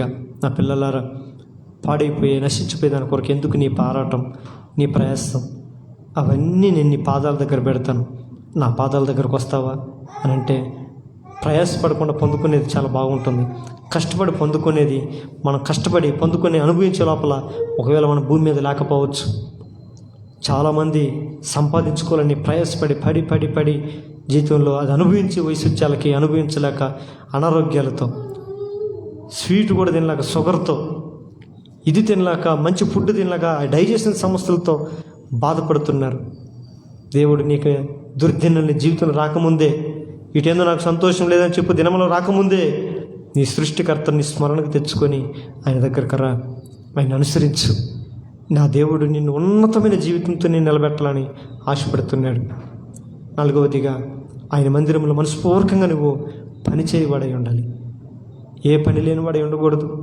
దేవా, నీ మందిరంలో నేను పని చేసేవాడినయ్యా, నేను నాదొక పాత్ర ఉంది. ఒక ఫ్యాక్టరీలో సూపర్వైజర్, మేనేజర్స్, ఎంప్లాయీస్ అని ఏ విధంగా అయితే గ్రూపులు ఉన్నాయో, ఇదిగో నా వంతులో నేను కూడా ఒక పని కలిగిన వాడిని ఉండాలి. నాకు అప్పచెప్పిన మందిరంలో నేను దేనికి పనికిరాని వాడిని కాదు, నీ మందిరానికి నేను ఒక ఆధారం లాంటి వాడిని అయి ఉంటాను. ఈ మందిరం కట్టబడడానికి పేర్చబడడంలో ఒక్క ఇటుక లేకపోతే అది ఏ విధంగా గ్యాప్ కనపడుతుందో, ఈ మందిరంలో పరిపూర్ణ కట్టబడినటువంటి ఆ రాళ్ళల్లో నేను ఒక సజీవమైన రాయి వలె నన్ను కట్టండి.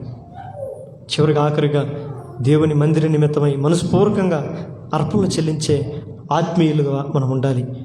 అర్పించకపోతే ఏమవుతుందో తెలుసా? దొంగలని దేవుడు పిలుస్తున్నాడు. దొంగల వల్ల దేవుడు మనం విడిచిపెట్టిపోతాడు. ఇది దొంగల సంఘం కాదు, పరిశుద్ధుల సంఘం, తేజవాసుల స్వాస్థ్యం, ఉన్నతమైనటువంటి స్థలం, పరిశుద్ధుల స్వాస్థ్యం. ఈ స్వాస్థ్యంలో మనం ఉండి పరిశుద్ధ సంఘంలో ఉంటూ దొంగలుగా ఉంటే, దొంగలని పేరు పిలిపించుకుంటుంటే, దేవుడు నీకు ఇచ్చిన రాబడిలో, నీకు ఇచ్చిన కష్టార్జితో దశంభాగాన్ని దొంగిలిస్తూ నువ్వు దేవుని చేత దొంగ అనిపించుకుంటుంటే, దాంట్లో నమ్మకంగా ఉండి నమ్మకమైన దాసుడా, నమ్మకమైన దాసురాలా, నీవు ఈ కొద్దిలో నమ్మకంగా ఉంటే కనుక ఇదిగో నిన్ను ఆశీర్వదిస్తున్నానని ఆశీర్వాదాలు మన జీవితంలో పొందుకుందాము గాక. ప్రార్థన చేసుకుందాం. ప్రార్థన. ప్రేమ నమ్మకం కలిగిన మా కృపాసత్య సంపూర్ణుడైన మా తండ్రి, మీ శ్రేష్ఠ ఉన్నతమైన మహిమగల మీ నామానికి స్తుతులు, స్తోత్రములు, వందనములు. ఆదివారం నీ సన్నిధిలో ఆలయంలో ప్రకటించిన మేరకు ఈ మంగళవారం సంఘ ప్రార్థనలో మమ్మల్ని చేర్చి నీ సన్నిధిలో ప్రార్థించడానికై మీరు మాకు ఇచ్చిన కృపకై నీకు వందనాలు. చేరువచ్చిన ప్రతి బిడ్డలు మీరు దీవించండి, ఆశీర్వదించి. ఎంతోమంది ఈరోజు మంగళవారం సంఘ ప్రార్థన విన్నారు, కానీ ఈ బిడ్డలు తమ కష్టాలను బట్టి, తమ పరిస్థితులను బట్టి రాలేకపోయారు. క్షమించండి. కానీ వారైతే క్రైస్తవులైతే బోధ ఎందను, సహవాసం అందను, ప్రార్థించుట ఎందను, రొట్టె విరుచుట ఎందను ఎడతెక్కుండిరని నీ వాక్యం సెలవిస్తుంది. నీ బిడ్డలు ఎంతమందినైనా అనుకూలం కూడా కొండి రాలేకపోయారో నీ బిడ్డలందరూ మీరు దర్శించండి నాయనా. వాళ్ళందరినీ మీరు తిరిగి మరొక సమయంలో సమకూర్చండి. దేని నిమిత్తం మేము ఆగిపోయేలుగా ఉండకూడదు. మరణము తప్ప అనేది ఏది కూడా మమ్మల్ని నీ నుండి వేరు చేయకూడదు. కనుక నీ బిడ్డలు ఎలాంటి పరిస్థితి రాలేకపోయారో నీ బిడ్డలందరినీ నీ కృపా బాహుల్యమును బట్టి, నీ దయా వాత్సల్యతను బట్టి ప్రతి బిడ్డను క్షమించమని నీ సేవకుడుగా, నీ దాసుడిగా నీ సన్నిధిలో ప్రార్థన చేస్తున్నాను. సంఘాన్ని ప్రేమించి నిన్ను వెంబడించే ఆత్మీయులుగా ఉండాలి. మనస్పూర్వకంగా నీ ఎద్దకు వచ్చేవారై ఉండాలి. మనస్పూర్వకంగా నీ ఆజ్ఞలు గైకొనేవారై ఉండాలి. మనస్పూర్వకంగా నీ చిత్తమును జరిగించేవారై ఉండాలి. మనస్పూర్వకంగా దేవుని సన్నిధిలో పనిచేయవారై ఉండాలి. మనస్పూర్వకంగా దేవుని సన్నిధిలో అర్పణలు అర్పించేవారై ఉండాలి. ఇవన్నీ కలిగిన సంఘం వల్లే 2025లో సియోనును మీరు అభిషేకించండి. ఆత్మీయ సంఘం ఇది. ఆత్మీయ ఇంటికి మమ్మల్ని పిలిచావు. శరీరంతో కాకుండా, పాపముతో కాకుండా, పాపరోత జీవితంతో మేము నీ సన్నిధిలో కాలు పెట్టేవారం కాకుండా పరిశుద్ధపరచబడిన వారమై, పవిత్రపరచబడిన వారమై, శుద్ధీకరించబడిన లోకంలో నిర్జీవమైన వాటిని విడిచి విసర్జించి నీ సన్నిధికి వచ్చినట్లుగా మమ్మల్ని అందరినీ అభిషేకించమని ప్రార్థన చేస్తూ సంఘంలో ఉన్న ప్రతి కుటుంబాన్ని నీ పాసాన్ని తీసుకొస్తున్నాం. ప్రతి బిడ్డలు మీరు స్థిరపరచండి. దానమయ్య కుటుంబాన్ని, అనిల్ అన్న కుటుంబాన్ని, వేణు కుటుంబాన్ని, బాబు కుటుంబాన్ని, నాయన సునీతమ్మ కుటుంబాన్ని, రాజా కుటుంబాన్ని, శ్యాము కుటుంబాన్ని, రంజిత్ కుటుంబాన్ని, కాలేబన్న కుటుంబాన్ని, నేను ప్రేమకర్ కుటుంబాన్ని, సతీష్ను, నితీష్ను, మా కుటుంబాలను తండ్రి నీ ప్రజలు మమ్మల్ని అందరినీ నాయన మీరు స్థిరపరచండి. నాటండి నాయన. ఈ కుటుంబాలను ఎక్కడ దుష్టుడు నాయన కదిలించుకుంటున్నట్లుగా, సాతాను దుష్టుడు ఎక్కడ వీరిని పెకిలించుకుంటున్నట్లుగా నీ భద్రత, నీ కాపుదల, నీ సంరక్షణ ప్రతి కుటుంబం మీద మీరు ఉంచమని నీ దాసుడిగా నీ బిడ్డల కుటుంబాలందరి కొరకు నేను ప్రార్థన చేస్తున్నాను. దేవా, దుష్టుడి కన్ను ఈ బిడ్డల మీద పడకూడదు నాయన. నీ రెక్కలకి తాటున నీ బిడ్డలు మరుగు చేయండి నాయన. వారు చేస్తున్న పనులు మీరు దీవించండి, ఉద్యోగాలు మీరు దీవించండి, వారి వాహనాలు మీరు దీవించండి. దేవా, వారి కష్టాలు ఉన్న పరిస్థితులన్నిటి మరి మార్చండి. సంఘంలో నుండి ప్రార్థన చేస్తున్నాను. ఈ సంఘంలో ఉన్న ప్రతి కుటుంబాన్ని తండ్రి మీరు దీవించమని వేడుకుంటున్నానయ్యా. నీ సన్నిధిలో నీ బిడ్డల మీద దీవిస్తున్నాం. వారు అన్ని విషయాలు సర్వ సమృద్ధి కలిగిన వారు అయినట్లుగా మీరు దీవించండి.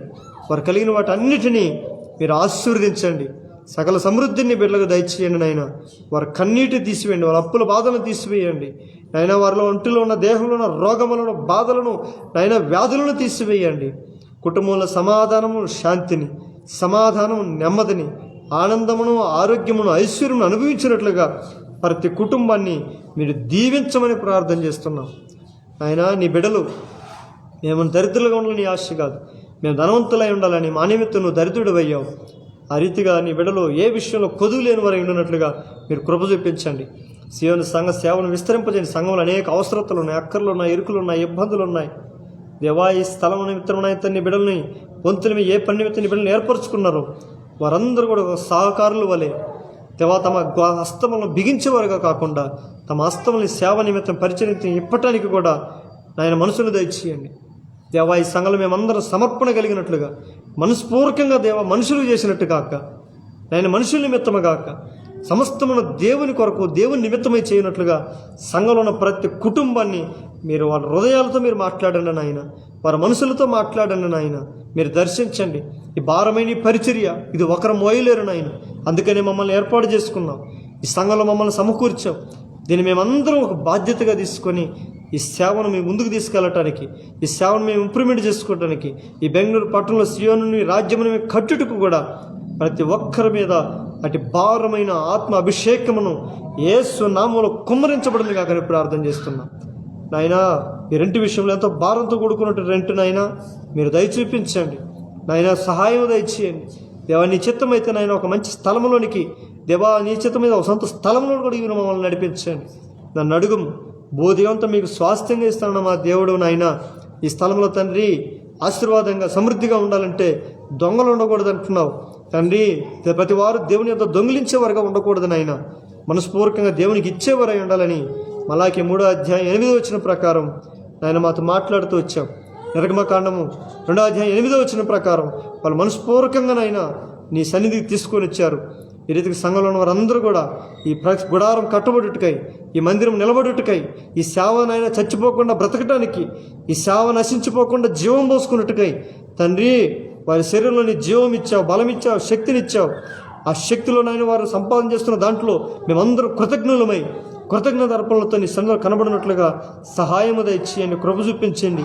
వేరే భిన్న అభిప్రాయాలు, దుష్ట అభిప్రాయాలు, నైనా లోక సంబంధమైన అభిప్రాయాలతో దేవా మీ సంఘం సేవను మేము కుంటుపరిచేవారం కాకుండా, మేము బలహీనులమైనప్పటికీ కూడా ఒక విధవరాలు ఏ విధంగా సేవకు సమర్పణ కలిగి జీవించిందో మేము కూడా నైనా తను మా పాద మస్తకం ప్రాణాత్మ శరీరములను ఒక్కొక్కరు ఒక్కొక్క ఆత్మను, ఒక్క కుటుంబాన్ని సంఘానికి మేము అర్పణగా తీసుకుని వచ్చినట్లుగా ఈ 2020 సంవత్సరాల సీయోనులో ఉన్న ప్రతి కుటుంబాన్ని మీరు మీ ఆత్మతో పరిపూర్ణత నింపుతూ రండి. లోక సంబంధం భక్తిహీనత జీవితం, నైనా లోక సంబంధమైన జీవితం, వ్యర్థమైన జీవితం, ఆ పితృపరమైన వ్యర్థ ప్రవర్తన ఆచారాల నుంచి, ప్రతి విధమైన దుష్ప్రభావాల నుంచి తండ్రి మీ బిడ్డల్ని విడిపించమని బతిమలాడుకుంటున్నానయ్యా. ప్లీజ్ నాయన ప్రతి బిడ్డల్ని నిజమైన ఆత్మీయ అర్థం ఎరుగినట్లుగా మూయబడిన ప్రతి నేత్రాలు యేసు నామములో తెరవబడునుగా కానీ ప్రకటిస్తున్నాను నాయన. ఆత్మీయ మనోనేత్రాలు తెరవజేయమని అడుగుతున్నాను ఆయన. ప్రతి వారు నాయన తన శరీర సంబంధమైన నేత్రాలతో ఈ సేవను చూస్తున్నారేమో నాయన, ఈ పరిచర్యను చూస్తున్నారేమో తండ్రి. యేసయ్యా ఈ పరిచర్యను ఆత్మీయ మనోనేత్రాలు చూసినట్లుగా మూయబడిన బృడి నాయన నేత్రాలు, మనోనేత్రాలు యేసు నామములో తెరవబడినగా కానీ ప్రకటిస్తున్నాము నాయన. నీ కృప చూపించు నాయన, నీ దయ చూపించండి నాయన.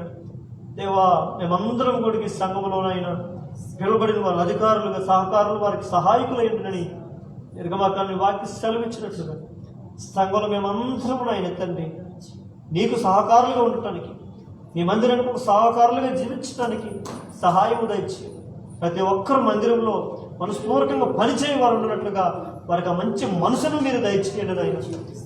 పని చేయకుండా ఎవరు భోజనం చేయకూడదని నీ వాక్య సెలవు ప్రభా. నీ బలలో ఎవరైతే పాల్పొమ్మలు పొందుకుంటున్నారో, జీవాహారంలోనైనా ఎంతమంది అయితే నాయన చేతులేసి పాల్పొమ్మలు పొందుకుంటున్నారో వారందరూ కూడా మందిరం కొరకు పని చేయనట్లుగా వారికి ఒక నూతన మనసును దయచేయ్యా, నూతన హృదయాన్ని బిడ్డలుగా దయచేయ్యా. వారి మనసులు కఠినం కాకుండా, వారి హృదయాలు కఠినం కాకుండా ఒక మెత్తని హృదయం నాయన, మెత్తని మనసుని బిడ్డలుగా దయచేయండి. సంఘంలో అనేక అవసరతలు ఉన్నాయి, అక్కరలు ఉన్నాయి నాయన, అనేకమైన నాయన కొదువులు ఉన్నాయి తండ్రి. స్థలం ఎంతో విస్తారంగా ఉన్నది నా ప్రభు. పనివారు కొరకు నాయన యజమానుడైన తండ్రి నేను వేడుకొనిచున్నామయ్యా. సంఘంలో పనివారుని దయచి ప్రార్థించేవారు కావాలి, పాటలు పాడుకోవారు కావాలి, స్వార్థికులు కావాలి, వాక్యోపదేశకులు కావాలి, సంఘ భారం కలిగిన వారు కావాలి, సేవా భారం కలిగిన వారు కావాలి, ఆత్మల భారం కలిగిన వారు కావాలి నాయన. సంఘంలో సహకారులు ప్రతిష్టత కలిగిన వారు కావాలి, సమర్పణ కలిగిన వారు కావాలి నాయన. సంఘంలో మేమందరం కూడా నాయన సమర్పణ కలిగి జీవించినట్లుగా తండ్రి సంఘంలో ఉన్న ప్రతి కుటుంబాల మీద పరిశుద్ధపరిచి నాయన నీ ప్రజల మీద సియోను నీ ఆలయముని మీరు కట్టుదురుగా కానీ ప్రార్థన చేస్తున్నాం. ఎవరు తొలగిపోకూడదు నాయన, ఎవరు త్రొట్టెళ్ళకూడదు నాయన, ఎవరు వెనకబడిపోకూడదు తండ్రి. ప్రతి బిడ్డ కొరకు నేను ప్రార్థన చేస్తున్నాం. ఎవరు ఈ సంబంధమైన వాటిలో చిక్కబడి వెనకబడిపోకూడనట్లుగా ప్రతి బిడ్డల కొరకు మేము ప్రార్థన చేస్తున్నానయ్యా. తండ్రి నువ్వు వారందరినీ ప్రేమించే వారి కొరకు నువ్వు ప్రాణం పెట్టావు నాయన. మేము ప్రాణం పెట్టిన వారి కొరకు ప్రేమింపబద్ధులమై ఉన్నామనే విషయం మేము ఎరిగి సంఘమును, సేవను, పరిచర్యను ప్రేమించే మంచి మనసును, అట్టి ఆత్మను నాయన మాకు దయచేయండి. ప్రేమించే హృదయాన్ని మాకు దయచేయండి. సంఘముల కలహాలు, విభేదాలు, అసూయలు, ఒకరింటి ఒకరు పడని తరుణాలు లేకుండా, కలహాలు, ఈర్ష్య, అసూయ, ద్వేషాలు లేకుండా సంఘముల పరిశుద్ధతను దయచేయండి, సమానత్వం దయచేయండి, ఏకత్వం దయచేయండి, అన్యోన్యత దయచేయండి. తుదుకు మేమందరం ఒక శరీరం వలె, ఒక అవయవం వలె మేము కలిగి, ఒక వ్యక్తిలో నీలోనే మేము అందరం అతుకబడి నీ కొరకు, నీ పరిచర్యకు, నీ రాజ్యం కొరకు ప్రయాసపడడానికి, శ్రమపడడానికి మాకు సహాయము దయచేయమని అడుగుతున్నాం. ఈ రాత్రికాలం తీసుకొచ్చిన ప్రతి బిడ్డలు మీరు దీవించుము, ఆశీర్వదించుము. రాబోయే దినాల్లో సంఘము దేదీప్యమానంగా ప్రకాశించాలి నాయన, దినదిన అభివృద్ధి చెందాలి నాయన. రాబోయే దినంలో గొప్ప కార్యాలు సియోను పక్షం మీరు జరిగించండి నాయన. ఈ సంవత్సరం సియోను 2025 వాగ్దానం ఇచ్చావు. నేను మీ దేవుడిని అయ్యిందును, మీరు నాకు ప్రజలు అయ్యిందరు, నేను మీ మధ్య నివాసం చేస్తానన్నావు. కమాండ్మెంట్లో నాయన తండ్రి నేను పరిశుద్ధులైనలాగున్నా మీరు పరిశుద్ధులై ఉండాలని మాట ఇచ్చావు. దేవా ఈ సంఘంలో ఉండాలంటే మాకు పరిశుద్ధత అవసరం కనుక ఈ సంఘాన్ని మీరు పరిశుద్ధపరచమని అడుగుతున్నాం. మమ్మల్ని పరిశుద్ధపరిచేది నీ పవిత్ర రక్తమే, మమ్మల్ని పరిశుద్ధపరిచేది మీ దయ, మమ్మల్ని పరిశుద్ధపరిచేది మీ వాత్సల్యత, మమ్మల్ని పరిశుద్ధపరిచేది మీ కృప కనుక నీ కృపలో మమ్మల్ని అందరినీ పరిశుద్ధపరిచి పవిత్రపరిచి ఈ 2020 సంవత్సరంలో సియోనులో పరిశుద్ధ సంఘంగా పిలువబడినట్లుగా ఈ సంఘంలో నీ సింహాసనం మీద, నీ సింహాసనం చుట్టూ, నీ బల్ల చుట్టూ ఎదిగే ఒలివల మొక్కల వలె మేము ఎదిగినట్లుగా మమ్మల్ని అందరూ మీరు తీర్చిదిద్దురుగా. కానీ ఇదిగో నిక్కసమైన ద్రాక్షవల్లి తోటలో ద్రాక్ష తోట ఫలించినట్లుగా సంఘం ఫలింపులను తీసుకురమ్మని, సంఘ సేవను సంఘ విశాలపరుస్తూ రమ్మని, రాబోయే దినంలో సంఘంలో స్థిరమైన వారిని, స్థానికమైన వారిని కూడా మీరు నడిపించి మీ మహిమ పొందుకుంటూ రమ్మని, ఈ రాత్రికాల సమయంలో సంఘ సేవను సంఘ పరిచర్ను మీ బలమైన స్థలం అప్పచెప్పుకుంటూ తండ్రి, ఈ సేవను ఈ పరిచర్యను ఇదిగో మీ చేతులకు అప్పచెప్పుకుంటూ నీ బలమైన హస్తాలకు మేము అప్పచెప్పుకుంటూ మీ కృప చేత, మీ శక్తి చేతనే ఈ సేవను మీరు ముందుకు నడిపించదురుగా. కానీ నీ దాసుని నన్ను కూడా జ్ఞాపకం చేసుకోండి. నీ సేవలో సాగిపోతుండగా అనేక అవరోధాల నుంచి, అనేకమైన శోధనల నుంచి, అనేకమైన బలహీనతల నుంచి, అనేకమైన ఇరుకుల నుంచి దాసుని నన్ను విడిపించమని ప్రార్థన చేస్తున్నానయ్యా. దేవా, ఏ స్థితిలో ఉన్నానో తండ్రి, ఏ పరిస్థితిలో ఉన్నానో నువ్వు నన్ను చూస్తున్న దేవుడివి. ఇదిగో ప్రతి పరిస్థితుల్లో నేను నా నమ్మిక తప్పిపోకుండానట్లుగా నిన్నే గురిగా కలిగి నీ యందు నమ్మిక ఉంచి ముందుకు సాగిపోవటానికి బలహీనుడైన నాకు నీ బలమును నాకు దయచేయండి. దేవా, నేను బలహీనుడని ఒప్పుకుంటున్నానయ్యా. నన్ను బలపరచయ్యా, నాకు శక్తిని దయచేయ్యా, నన్ను నడిపించు. నీ ప్రజలకి ఏ ఉపదేశములు చేయాలో, నీ ప్రజల్ని ఏ విధంగా నేను లోకం వైపు ఆకర్షించారు కాకుండా దేవాన్ని సిలువ వైపు తిప్పి నీ రాజ్యం వైపు నడిపించాలో తగిన జ్ఞానమును కూడా, సొలొమోనుకి ఇచ్చిన జ్ఞానమును కూడా తండ్రి, జ్ఞానం లేని నాకు జ్ఞానం దయచేయమని వేడుకుంటున్నాను తండ్రి. యవన కాలంలో మాకు తెలియని ప్రజలు నాయన, లోక అనుభవం లేని వారు నాయన, నీ అనుభవంలో మమ్మల్ని నడిపించండి. నీ నాయన నీ వాక్యోపదేశంలో నడిపించండి, నీ త్రోవలను నడిపించండి. ఇదిగో నా మీద దృష్టి నిలిపి నాయన నీ త్రోవను నాకు తెలియజేయమని అడుగుతున్నా ప్రభా. నేను నడవలసిన మార్గం ఏదో నాకు, నా కుటుంబానికి బోధించమని అడుగుతున్నా తండ్రి. ఈ సంఘంలో నాకు సహకారులు కావాలి, చేదులు వాదులు కావాలి నా ప్రభా. దేవా, నడిపించండి. రాజాతో మాట్లాడండి, శ్యాముతో మాట్లాడు, రంజిత్తో మాట్లాడు, బాబుతో మాట్లాడు, వేణుతో మాట్లాడండి నాయన, ఆ కాలువలతో మాట్లాడు, అనిలతో మాట్లాడండి నాయ ప్రభా. సతీష్తో మాట్లాడండి నా ప్రభా. యవన కాలం యవన బలమును సంఘానికి ఇచ్చావు తండ్రి. ఈ యవనమునైనా లోకానికి బలం ఉపయోగపడుతుంది కానీ దేవా సంఘానికి ఉపయోగపడట్లేదు నా యేసయ్య తండ్రి. ఈ యవన బలము నీ సంఘానికి కావాలి నాయన తండ్రి. నీ బిడ్డల్ని మీరు ఆకర్షించండి నా ప్రభా. నేను ఆకర్షిస్తే కానీ ఎవరు నా ఎదుకు రాలేరంటున్నావు ప్రభా. దేవా, నీ మీరు విడిచిపెడితే తండ్రి యవన కాలంలో నీ బిడ్డలు సాతానికి బానిసలుగా మార్చబడతారు కదా నా తండ్రి. తండ్రి, యవన కాలంలో నీ బిడ్డల కొరకు నీ సన్నిధిలో బ్రతిమలాడుకుంటున్నానయ్యా తండ్రి. నీ ప్రజలు మీరు రక్షించండి నాయన, లోకపు పొంగుల నుండి, యవనేచ్ఛల నుండి, యవన నాయ తండ్రి లోకపు కార్యాల నుండి తండ్రి నీ బిడ్డలు విడుదల పొందుకున్నట్లుగా తండ్రి, యవన కాలంలో నీ బిడ్డలు సంఘంలో ప్రతి బిడ్డ నీ కాడిపోయినట్లుగా తండ్రి, నీ బిడ్డలు ప్రతి ఒక్కరిని యేసు నామములో నీ స్వాధీనంలోకి మీరు తీసుకుందరుగాక. ప్రతి బిడ్డని యేసుక్రీస్తు నామములో మీ స్వాధీనంలో మీరు తీసుకుందరుగాక. దుష్టుని అధికారమును, సాతాను అధికారమును, అపవాది బలమంతటిని కూడా యేసు నామములో కొట్టివేస్తున్నాను తండ్రి.